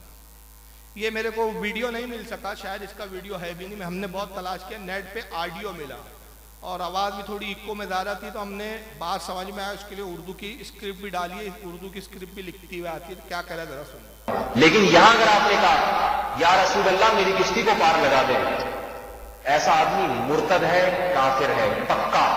आवाज़ समझ में आई है? कुछ आ रही है क्या? कुछ आ रही है ना? कहता है कि अगर आपने कहा या रसूल अल्लाह मेरी कश्ती को पार लगा दो, बोलते हैं ना शायर हजरात भी बोलते हैं या रसूलल्लाह मदद कीजिए, या रसूलल्लाह मेरी कश्ती को पार लगा दीजिए। तो मौलवी जी कहते हैं कि अगर आपने कहा या रसूलल्लाह मेरी कश्ती को पार लगा दो, तो ऐसा आदमी मुर्तद है, काफिर है, पक्का। वो इस्लाम से खारिज हो गया, काफिर हो गया। और अभी तक तारिक जमील क्या राग अलाप रहे थे, एक दूसरे को काफिर कहते हो। इनकी जमात के लोग सबको या रसूलल्लाह कहने वाले सबको काफिर बता दिया। और काफिर भी कैसा है? छोटा मोटा नहीं। आगे सुनो इस बिल्कुल इसमें और हिंदुओं में कोई फर्क नहीं है। 360 बिल्कुल इसमें और हिंदुओं में कोई फर्क नहीं। बिल्कुल इसमें और हिंदुओं में कोई फर्क नहीं है। 360 बुतों के सामने झुकने वाला, गाय का पेशाब पीने वाला और एक ऐसे मौके पे या रसूलल्लाह मदद का नारा लगाने वाला, दोनों गंदे पलीद नजस जिनका मस्जिद हराम में दाखिला मना। काफिर भी कितना बड़ा है वो? बिल्कुल इसमें और हिंदुओं में कोई फर्क नहीं है। बिल्कुल इसमें और हिंदुओं में कोई फर्क नहीं। हिंदुओं में और इसमें 360 बुतों के सामने झुकने वाला, गाय का पेशाब पीने वाला और एक ऐसे मौके पे या रसूलल्लाह मदद का नारा लगाने वाला, दोनों गंदे पलीद नजस जिनका मस्जिद हराम में दाखिला मना। तो कहता है कि ऐसे काफिर कि हिंदू और इनमें कोई फर्क नहीं। 360 बुतों के सामने झुकने वाला, 360 बुतों के सामने झुकने वाला, गाय का पेशाब पीने वाला और या रसूलल्लाह मदद का नारा लगाने वाला, दोनों गंदे पलीद नजस, इनका मस्जिद हराम में दाखिला भी मना। जरा नफरत का लबो लहजा देखे। और आप अपने जलसों में बड़े नारे लगाते थे भाई या रसूल अल्लाह, नारे रिसालत या रसूलल्लाह, नारे रिसालत या रसूलल्लाह। इन मौलवी साहब के नजदीक तो आप इतने बड़े बदतरीन काफिर हो गए भाई कि हिंदुओं में और आप में कोई फर्क भी नहीं है। गाय का पेशाब पीने वाला और आप में कोई फर्क नहीं है। 360 बुतों के सामने झुकने वाले और आप में कोई फर्क नहीं है।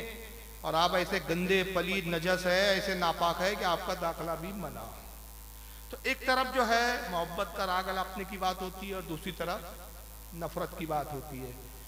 अब आइए मैं सिर्फ इस ताल्लुक से 2 रिवायत के सामने पेश कर देता हूँ कि इन जाहिलों का फतवा कहाँ तक जाता है। ये इमाम बुखारी की किताब है अल अदबुल मुफरद। किसकी किताब है? इमाम बुखारी की। अब जाहिर है कि इमाम बुखारी से बड़ा मुहद्दिस और कोई नहीं है। अमीरुल मोमिनीन फिल हदीस माना जाता है इनको। अदबुल मुफरद बाब मा यक़ूलु रजुलु इज़ा खदिरत रिजलुहु। रिजलू। कहते हैं कि ये बाप कायम किया कि वो शख्स क्या कहे जिसका पैर सुन हो जाए। एक बीमारी मर्द होता है कि जिसके अंदर पैर आदमी का बिल्कुल सुन हो जाता है, अगर उसमें सुई चुभाए तो दर्द का एहसास नहीं होगा, अगर आप पैर पे मारे, हथौड़ा भी मारे तो उसको एहसास नहीं होता दर्द का। तो इमाम बुखारी कहते हैं कि ऐसा शख्स जिसका पैर सुन हो जाए उसको क्या कहना चाहिए, उसको क्या इलाज करना चाहिए। अब जरा इमाम बुखारी का इलाज देखिए।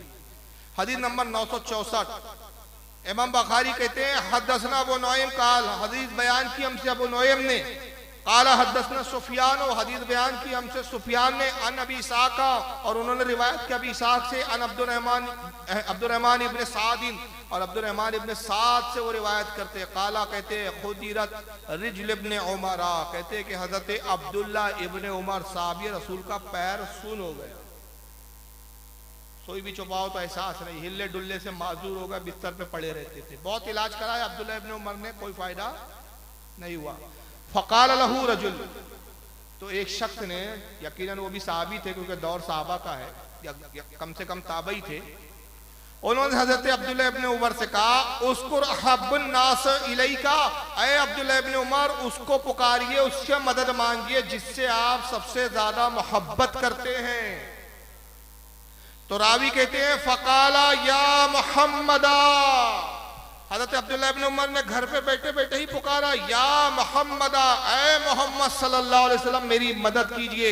इमाम तबरानी इस हदीस को मुअज्जमुल कबीर में लिख के कहते हैं कि उन्होंने जैसी निदा लगाने शुरू की, कुछ वक्त गुजरा उनका पैर ऐसे ठीक हुआ जैसे कभी सुन हुआ ही नहीं। या रसूलल्लाह या मोहम्मद का नारा कौन लगा रहा है भाई? साबिर। और आज के इन लोगों के नजदीक जो या मोहम्मद या रसूलुल्लाह कहे तो उसकी हालत क्या है?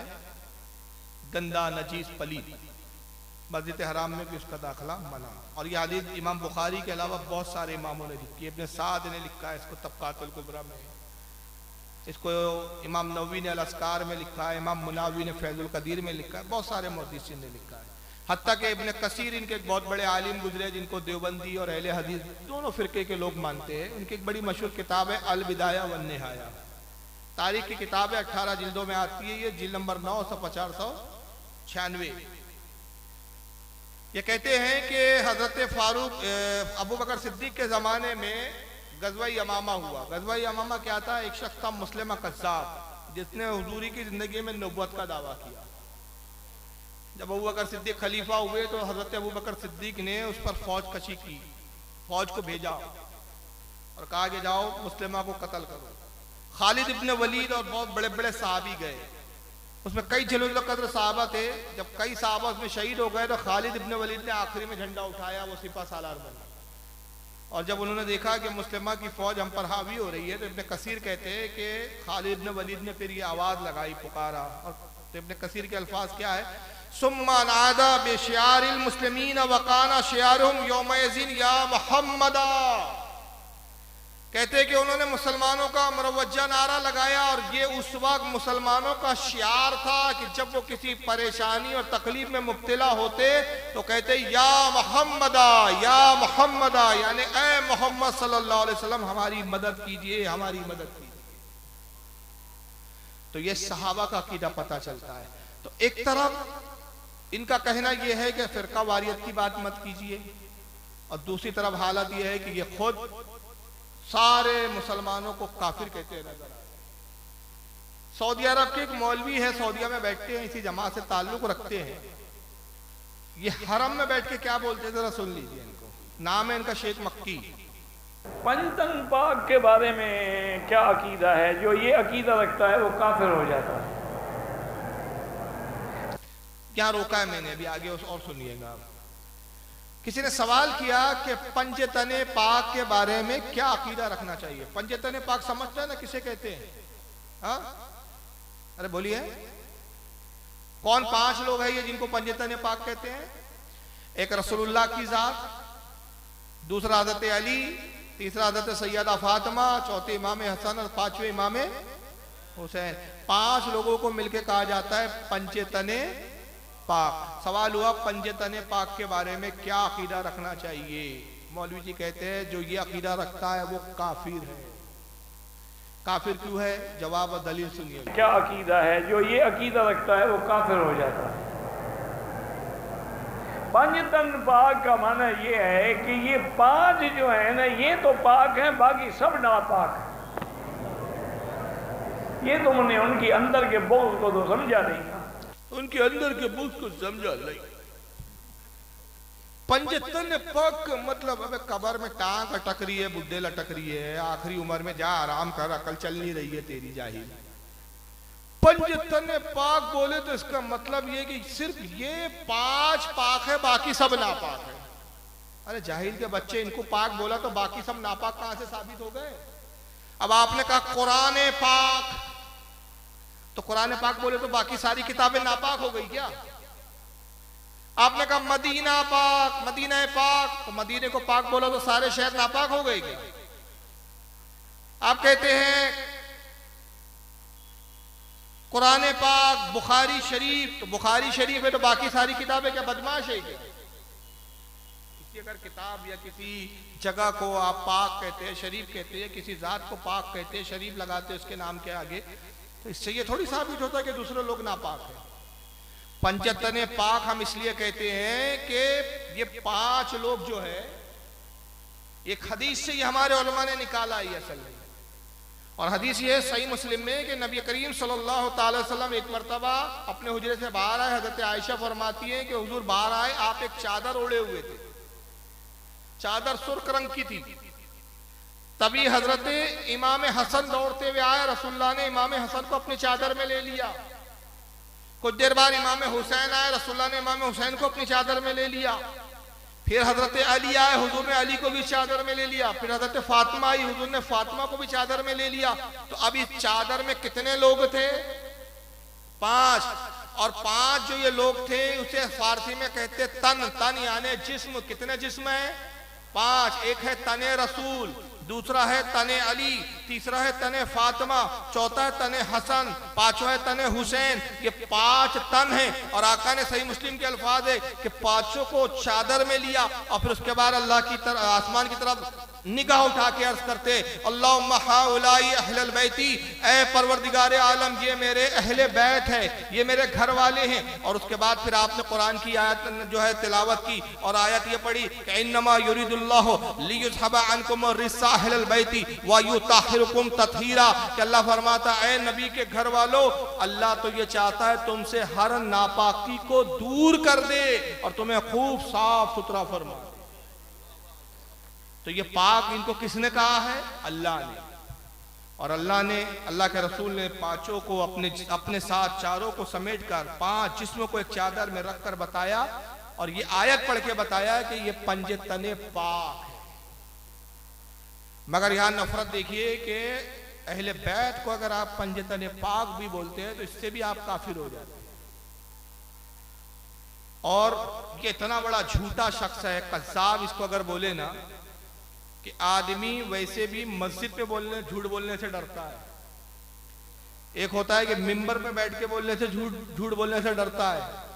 लेकिन इनके झूठ का आलम यह है कि अल्लाह की पनाह कि ये हरम में बैठ के झूठ बोलता है।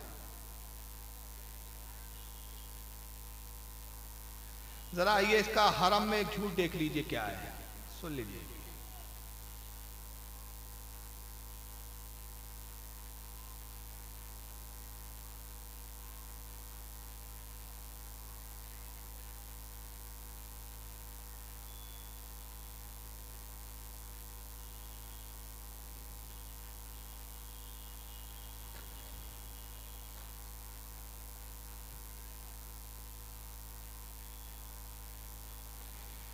दुरूद शरीफ पढ़े, अल्लाहुम्मा सल्लि अला सय्यिदिना मौलाना मुहम्मदिन अदद मा फी इल्मिल्लाहि सलातन दाइमतन बिदवामिल मलिकिल्लाहि सल्लल्लाहु तआला अलैहि वसल्लम।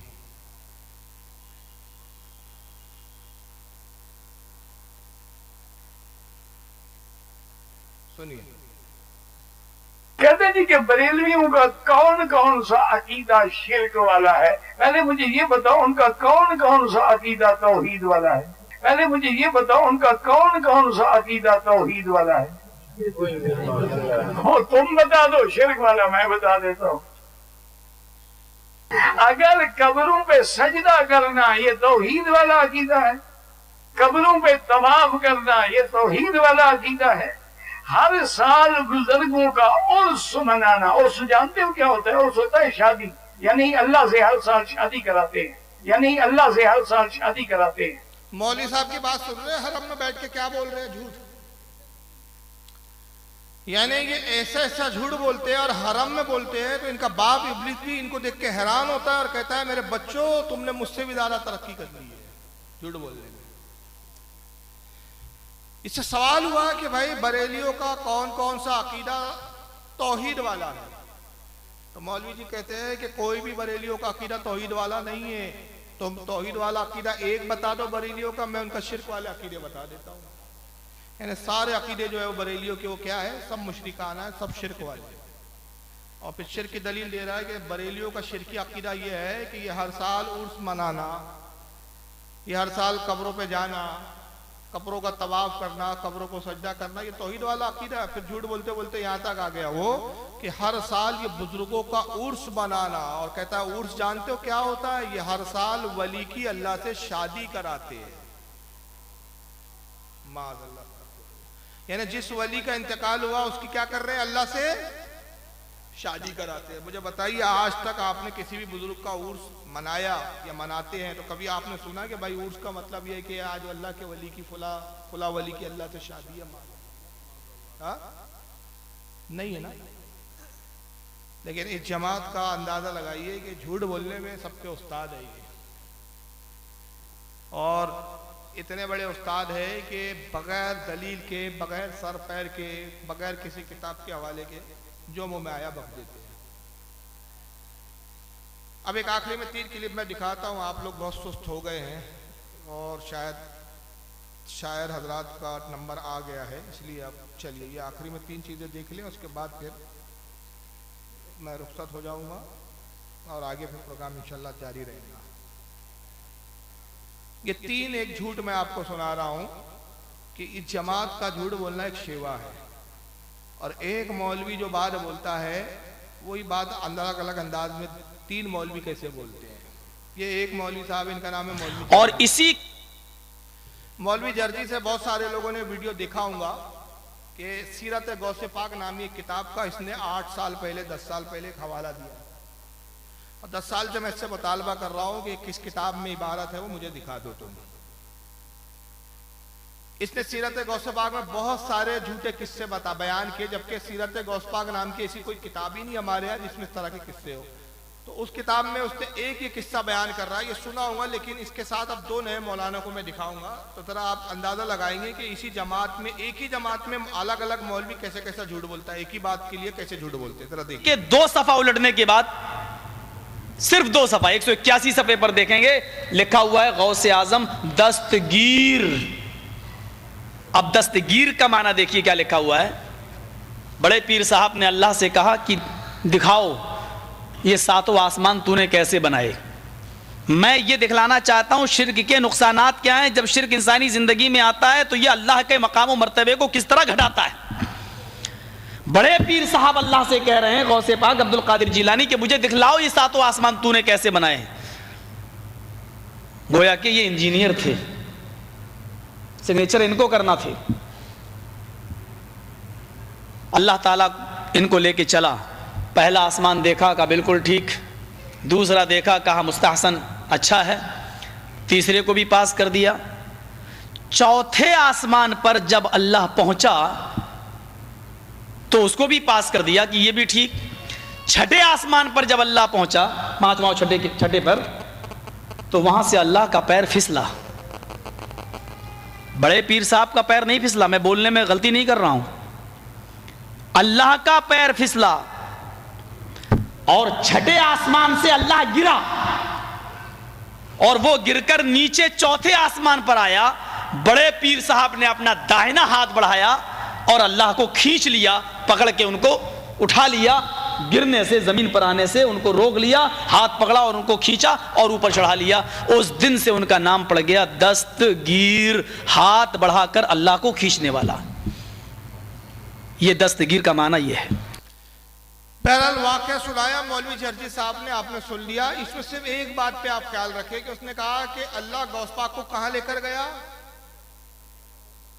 छठे आसमान तक। और छठे आसमान से जब अल्लाह का पैर फिसला, अल्लाह छठे आसमान से गिरा तो चौथे आसमान पर आया। इससे पहले कि और नीचे गिरता, गौस पाक ने अपना हाथ बढ़ाया, अल्लाह को गिरने से बचा दिया। उस दिन से उनका नाम पड़ गया दस्तगीर। और दस्तगीर के मायने मौलवी जर्जिस ने बयान किए कि हाथ पकड़कर, हाथ बढ़ाकर अल्लाह को खींचने वाला। अब यहां सिर्फ एक बात याद रखे, किताब है सीरत गौसे पाक, किताब एक ही बता रहे, और आज तक ये मौलवी ने किताब दिखाई नहीं। 10 साल से मुतालबा हो रहा है। सीरत गौसे पाक अल्लाह आसमान पर ले गया। लेकिन उसी जमात का एक दूसरा मौलवी है, जावेद उस्मान नाम में, इसका जरा इसको भी सुन ले। आपने एक लफ्ज़ ज़रा ज़्यादा बहुत मशहूर है, पीराने पीर अब्दुल कादिर जिलानी का, मालूम है? हाँ, दस्तगीर। दस्तगीर बहुत मशहूर है और लोग भी क्या हैं, बहुत से लोग दस्तगीर रखे हुए भी हैं। तो दस्तगीर है हाथ पकड़ने वाला। और ये लक़ब अब्दुल कादिर जिलानी को कैसे हुआ मालूम है आपको? इसके बारे में वाक़िया लिखते हैं। कहते हुए भी डर लगता है कि कहीं हमारे तौहीद में खलल ना आए, लेकिन इस वजह से नकल कर रहा हूं ताकि तौहीद आपके जहनों में बैठ जाए। तो लोग लिखते हैं कि एक मर्तबा अल्लाह और अब्दुल कादिर जिलानी दोनों सैर को गए थे। हाँ, सैर, बाग में टहलते टहलते नऊज़ु बिल्लाह सुम्मा नऊज़ु बिल्लाह, अल्लाह का पैर फिसला गए। सैर पे कहा गए थे गौस पाक और अल्लाह? बाग में। और बाग में टहलते टहलते अल्लाह का पैर फिसल गया। कहानी पूरी वही है। अब आसमान से वो जगह बदल कर हो गई है बाग। अब्दुल कादिर जिलानी पकड़ को उठाए गए थे। हाँ, याद रखिए, ये बिल्कुल उसी के लिए वह नाम पड़ा हुआ है। उसी के लिए नाम पड़ा है दस्तगीर, कि गौस पाक ने अल्लाह को पकड़ने गिरने से बचा लिया। और अल्लाह और गौस पाक बाग में सैर कर रहे थे। मौलवी जर्जिस ने कहा कि आसमानों में थे, छठे आसमान से अल्लाह गिरा, गौस पाक ने अल्लाह को बचा लिया, ये बाग ले गया। अब तीसरा मौलवी देखिए इसी जमात का। अच्छा, एक बड़ी मजेदार बात देखें आप। मजेदार बात यह है कि मौलवी जर्जिस अपनी इसी तकरीर में एक जगह बोलता है कि मैंने ये किताब सीरत गौस पाक जो है ये पाकिस्तान से लाया हूं। किताब कहां से लाया हूं बोलता है वो? पाकिस्तान से। अब पाकिस्तान का एक मौलवी है, मौलवी खलील, वो कहता है ये किताब हिंदुस्तान में मिल रही है। तो एक हिंदुस्तान की बात करता है और एक पाकिस्तान की बात करता है। यानी दोनों की मक्कारियां देखिए आप। एक किताब है, मैं हैरान होता हूं, इंडिया में छपी। अहले हदीस की दावत के दो पहलू हैं। एक पहलू यह है कि लोगों बंदगी सिर्फ अल्लाह की, ये एक पहलू है हमारी दावत, जो मैं समझता हूं मुझसे पहले वो तबाह हजरात बखूबी इसको बयान कर चुके होंगे, मुझे दोहराने की जरूरत नहीं। मैं सिर्फ इतनी बात कहना चाहता हूं। इंडिया से एक किताब छपी, पीर अब्दुल कादिर जिलानी की सीरत, उसका नाम है सीरत गौसे आज़म। सीरत गौसे आज़म वो किताब छपी, उसके सफा नंबर 81 मेरे पास मोबाइल में उसका अक्स, उसका फोटो, टाइटल का भी और उस सफे का भी मौजूद है। उसके सफा 81 पर पीर साहब की को जो हम दस्तगीर बोले कहते हैं, वो क्यों कहते हैं इसकी वजह तस्मिया लिखते हैं। कहते हैं कि अल्लाह ताला और पीर अब्दुल कादिर जिलानी दोनों जन्नत में सैर करते हैं, दोनों जन्नत में सैर करते हैं। आगे केले का छिलका पड़ा हुआ था। नऊज़ बिल्लाह, नऊज़ बिल्लाह, नऊज़ बिल्लाह। अल्लाह की नजर न पड़ी, पांव पड़ गया। केले के छिलके पर अल्लाह की नजर न पड़ी। एक ले गया आसमान, दूसरा ले गया बाग, तीसरा बोलता है जन्नत में सैर कर रहे थे। और केले का छिलका पड़ा था जन्नत में, पता नहीं इसकी अम्मी ने केला खा के फेंक दिया था कि छिलका, केले का छिलका पड़ा हुआ था। अल्लाह की नजर नहीं पड़ी, अल्लाह का पैर केले के छिलके पे पड़ गया। अल्लाह साहब जो है वो फिसल गए, गौस पाक ने पकड़ लिया। वही बाकी बाद में वही सुनाया। उस दिन से उसका नाम पड़ गया गौस पाक का दस्तगीर। 3 मौलवी, वाकया एक ही है मगर वाकये में झूठ और फरेब। और तीनों मौलवी से 10 साल से सिर्फ एक सवाल, छोटा सा एक सवाल, भाई जब तुम सच्चे हो, हमें शिकायत नहीं है, किताब किसने लिखी? कौन मुसन्निफ है, क्या नाम है, कहाँ से ताल्लुक रखता है, हमें इससे क्या लेना देना। जिसने भी लिखी तुमने पढ़ा है वो किताब हमको दिखा दो, खत्म बात। मगर ऐसी कोई किताब है ही नहीं, तो दिखाएंगे कहाँ से बेचारे। 10 साल से मुतालबा पूरा नहीं कर पा रहे। वजह क्या है? इस फिरके की सबसे बड़ी जो है शातिरपना, या ये समझ ले कि इस फिरके का सबसे पहला उसूल यह है कि जितना झूठ बोल सकते हो बोलो, ताकि इस झूठ के जरिए लोगों को वर्गला के अपने फिरके में, अपने जहन्नम में लेकर आओ। और हमारे भोले भाले जो सुन्नी होते हैं वो बेचारे देखते हैं यार बरीलों की किताबों के हवाले दे रहे हैं, सफ़ा नंबर भी बता रहे हैं, सफ़ा 81 पे लिखा है, नाम भी बताया किताब का, सफ़ा भी बता रहा है। मुसन्निफ का नाम तीनों ने नहीं बताया कि लिखने वाला कौन है, क्योंकि असली चोर वहीं पकड़ा जाएगा। लेकिन हम इतने भी हमारे लोग मुतमईन हो जाते हैं, अरे यार किताब का हवाला दे रहा है, बाकी बरेलियों की किताबों में इस तरह लिखा होगा, तो यार बरेलियों का अकीदा सही नहीं है। ये गौस पाक को देखो क्या से क्या बना दिया, नतीजा ये हुआ कि बज़्ज़न होकर वहाबियत की तरफ चले गए। तो ये फरेब है, इस तरह के इनके बहुत फरेब है, जिसको दिखाने के लिए एक बहुत लंबा वक्त चाहिए। क्योंकि मेरे बाद शोरा भी है, 2 शायर और है जिन्होंने अभी एक भी कलाम नहीं पढ़ा है, और ख़तीब भी है जिनका खिताब भी आपको सुनना है, वक्त कम है, इसलिए मैं इसको यहीं इख्तिताम कर रहा हूँ। और इस दुआ के साथ कि अल्लाह ताला आज की बज़्म को कबूल फरमाए, कहने और बयान करने में कोई लर्जिश और गलती हो अपने हबीब के सदक़े में इसको माफ़ फरमाए, और अहले सुन्नत व जमात पर हमें इस्तिक़ामत अता फरमा कर ईमान पर ख़ात्मा बिल खैर अता फरमाए। वमा अलैना इल्लल बलागुल मुबीन। अस्सलामु अलैकुम।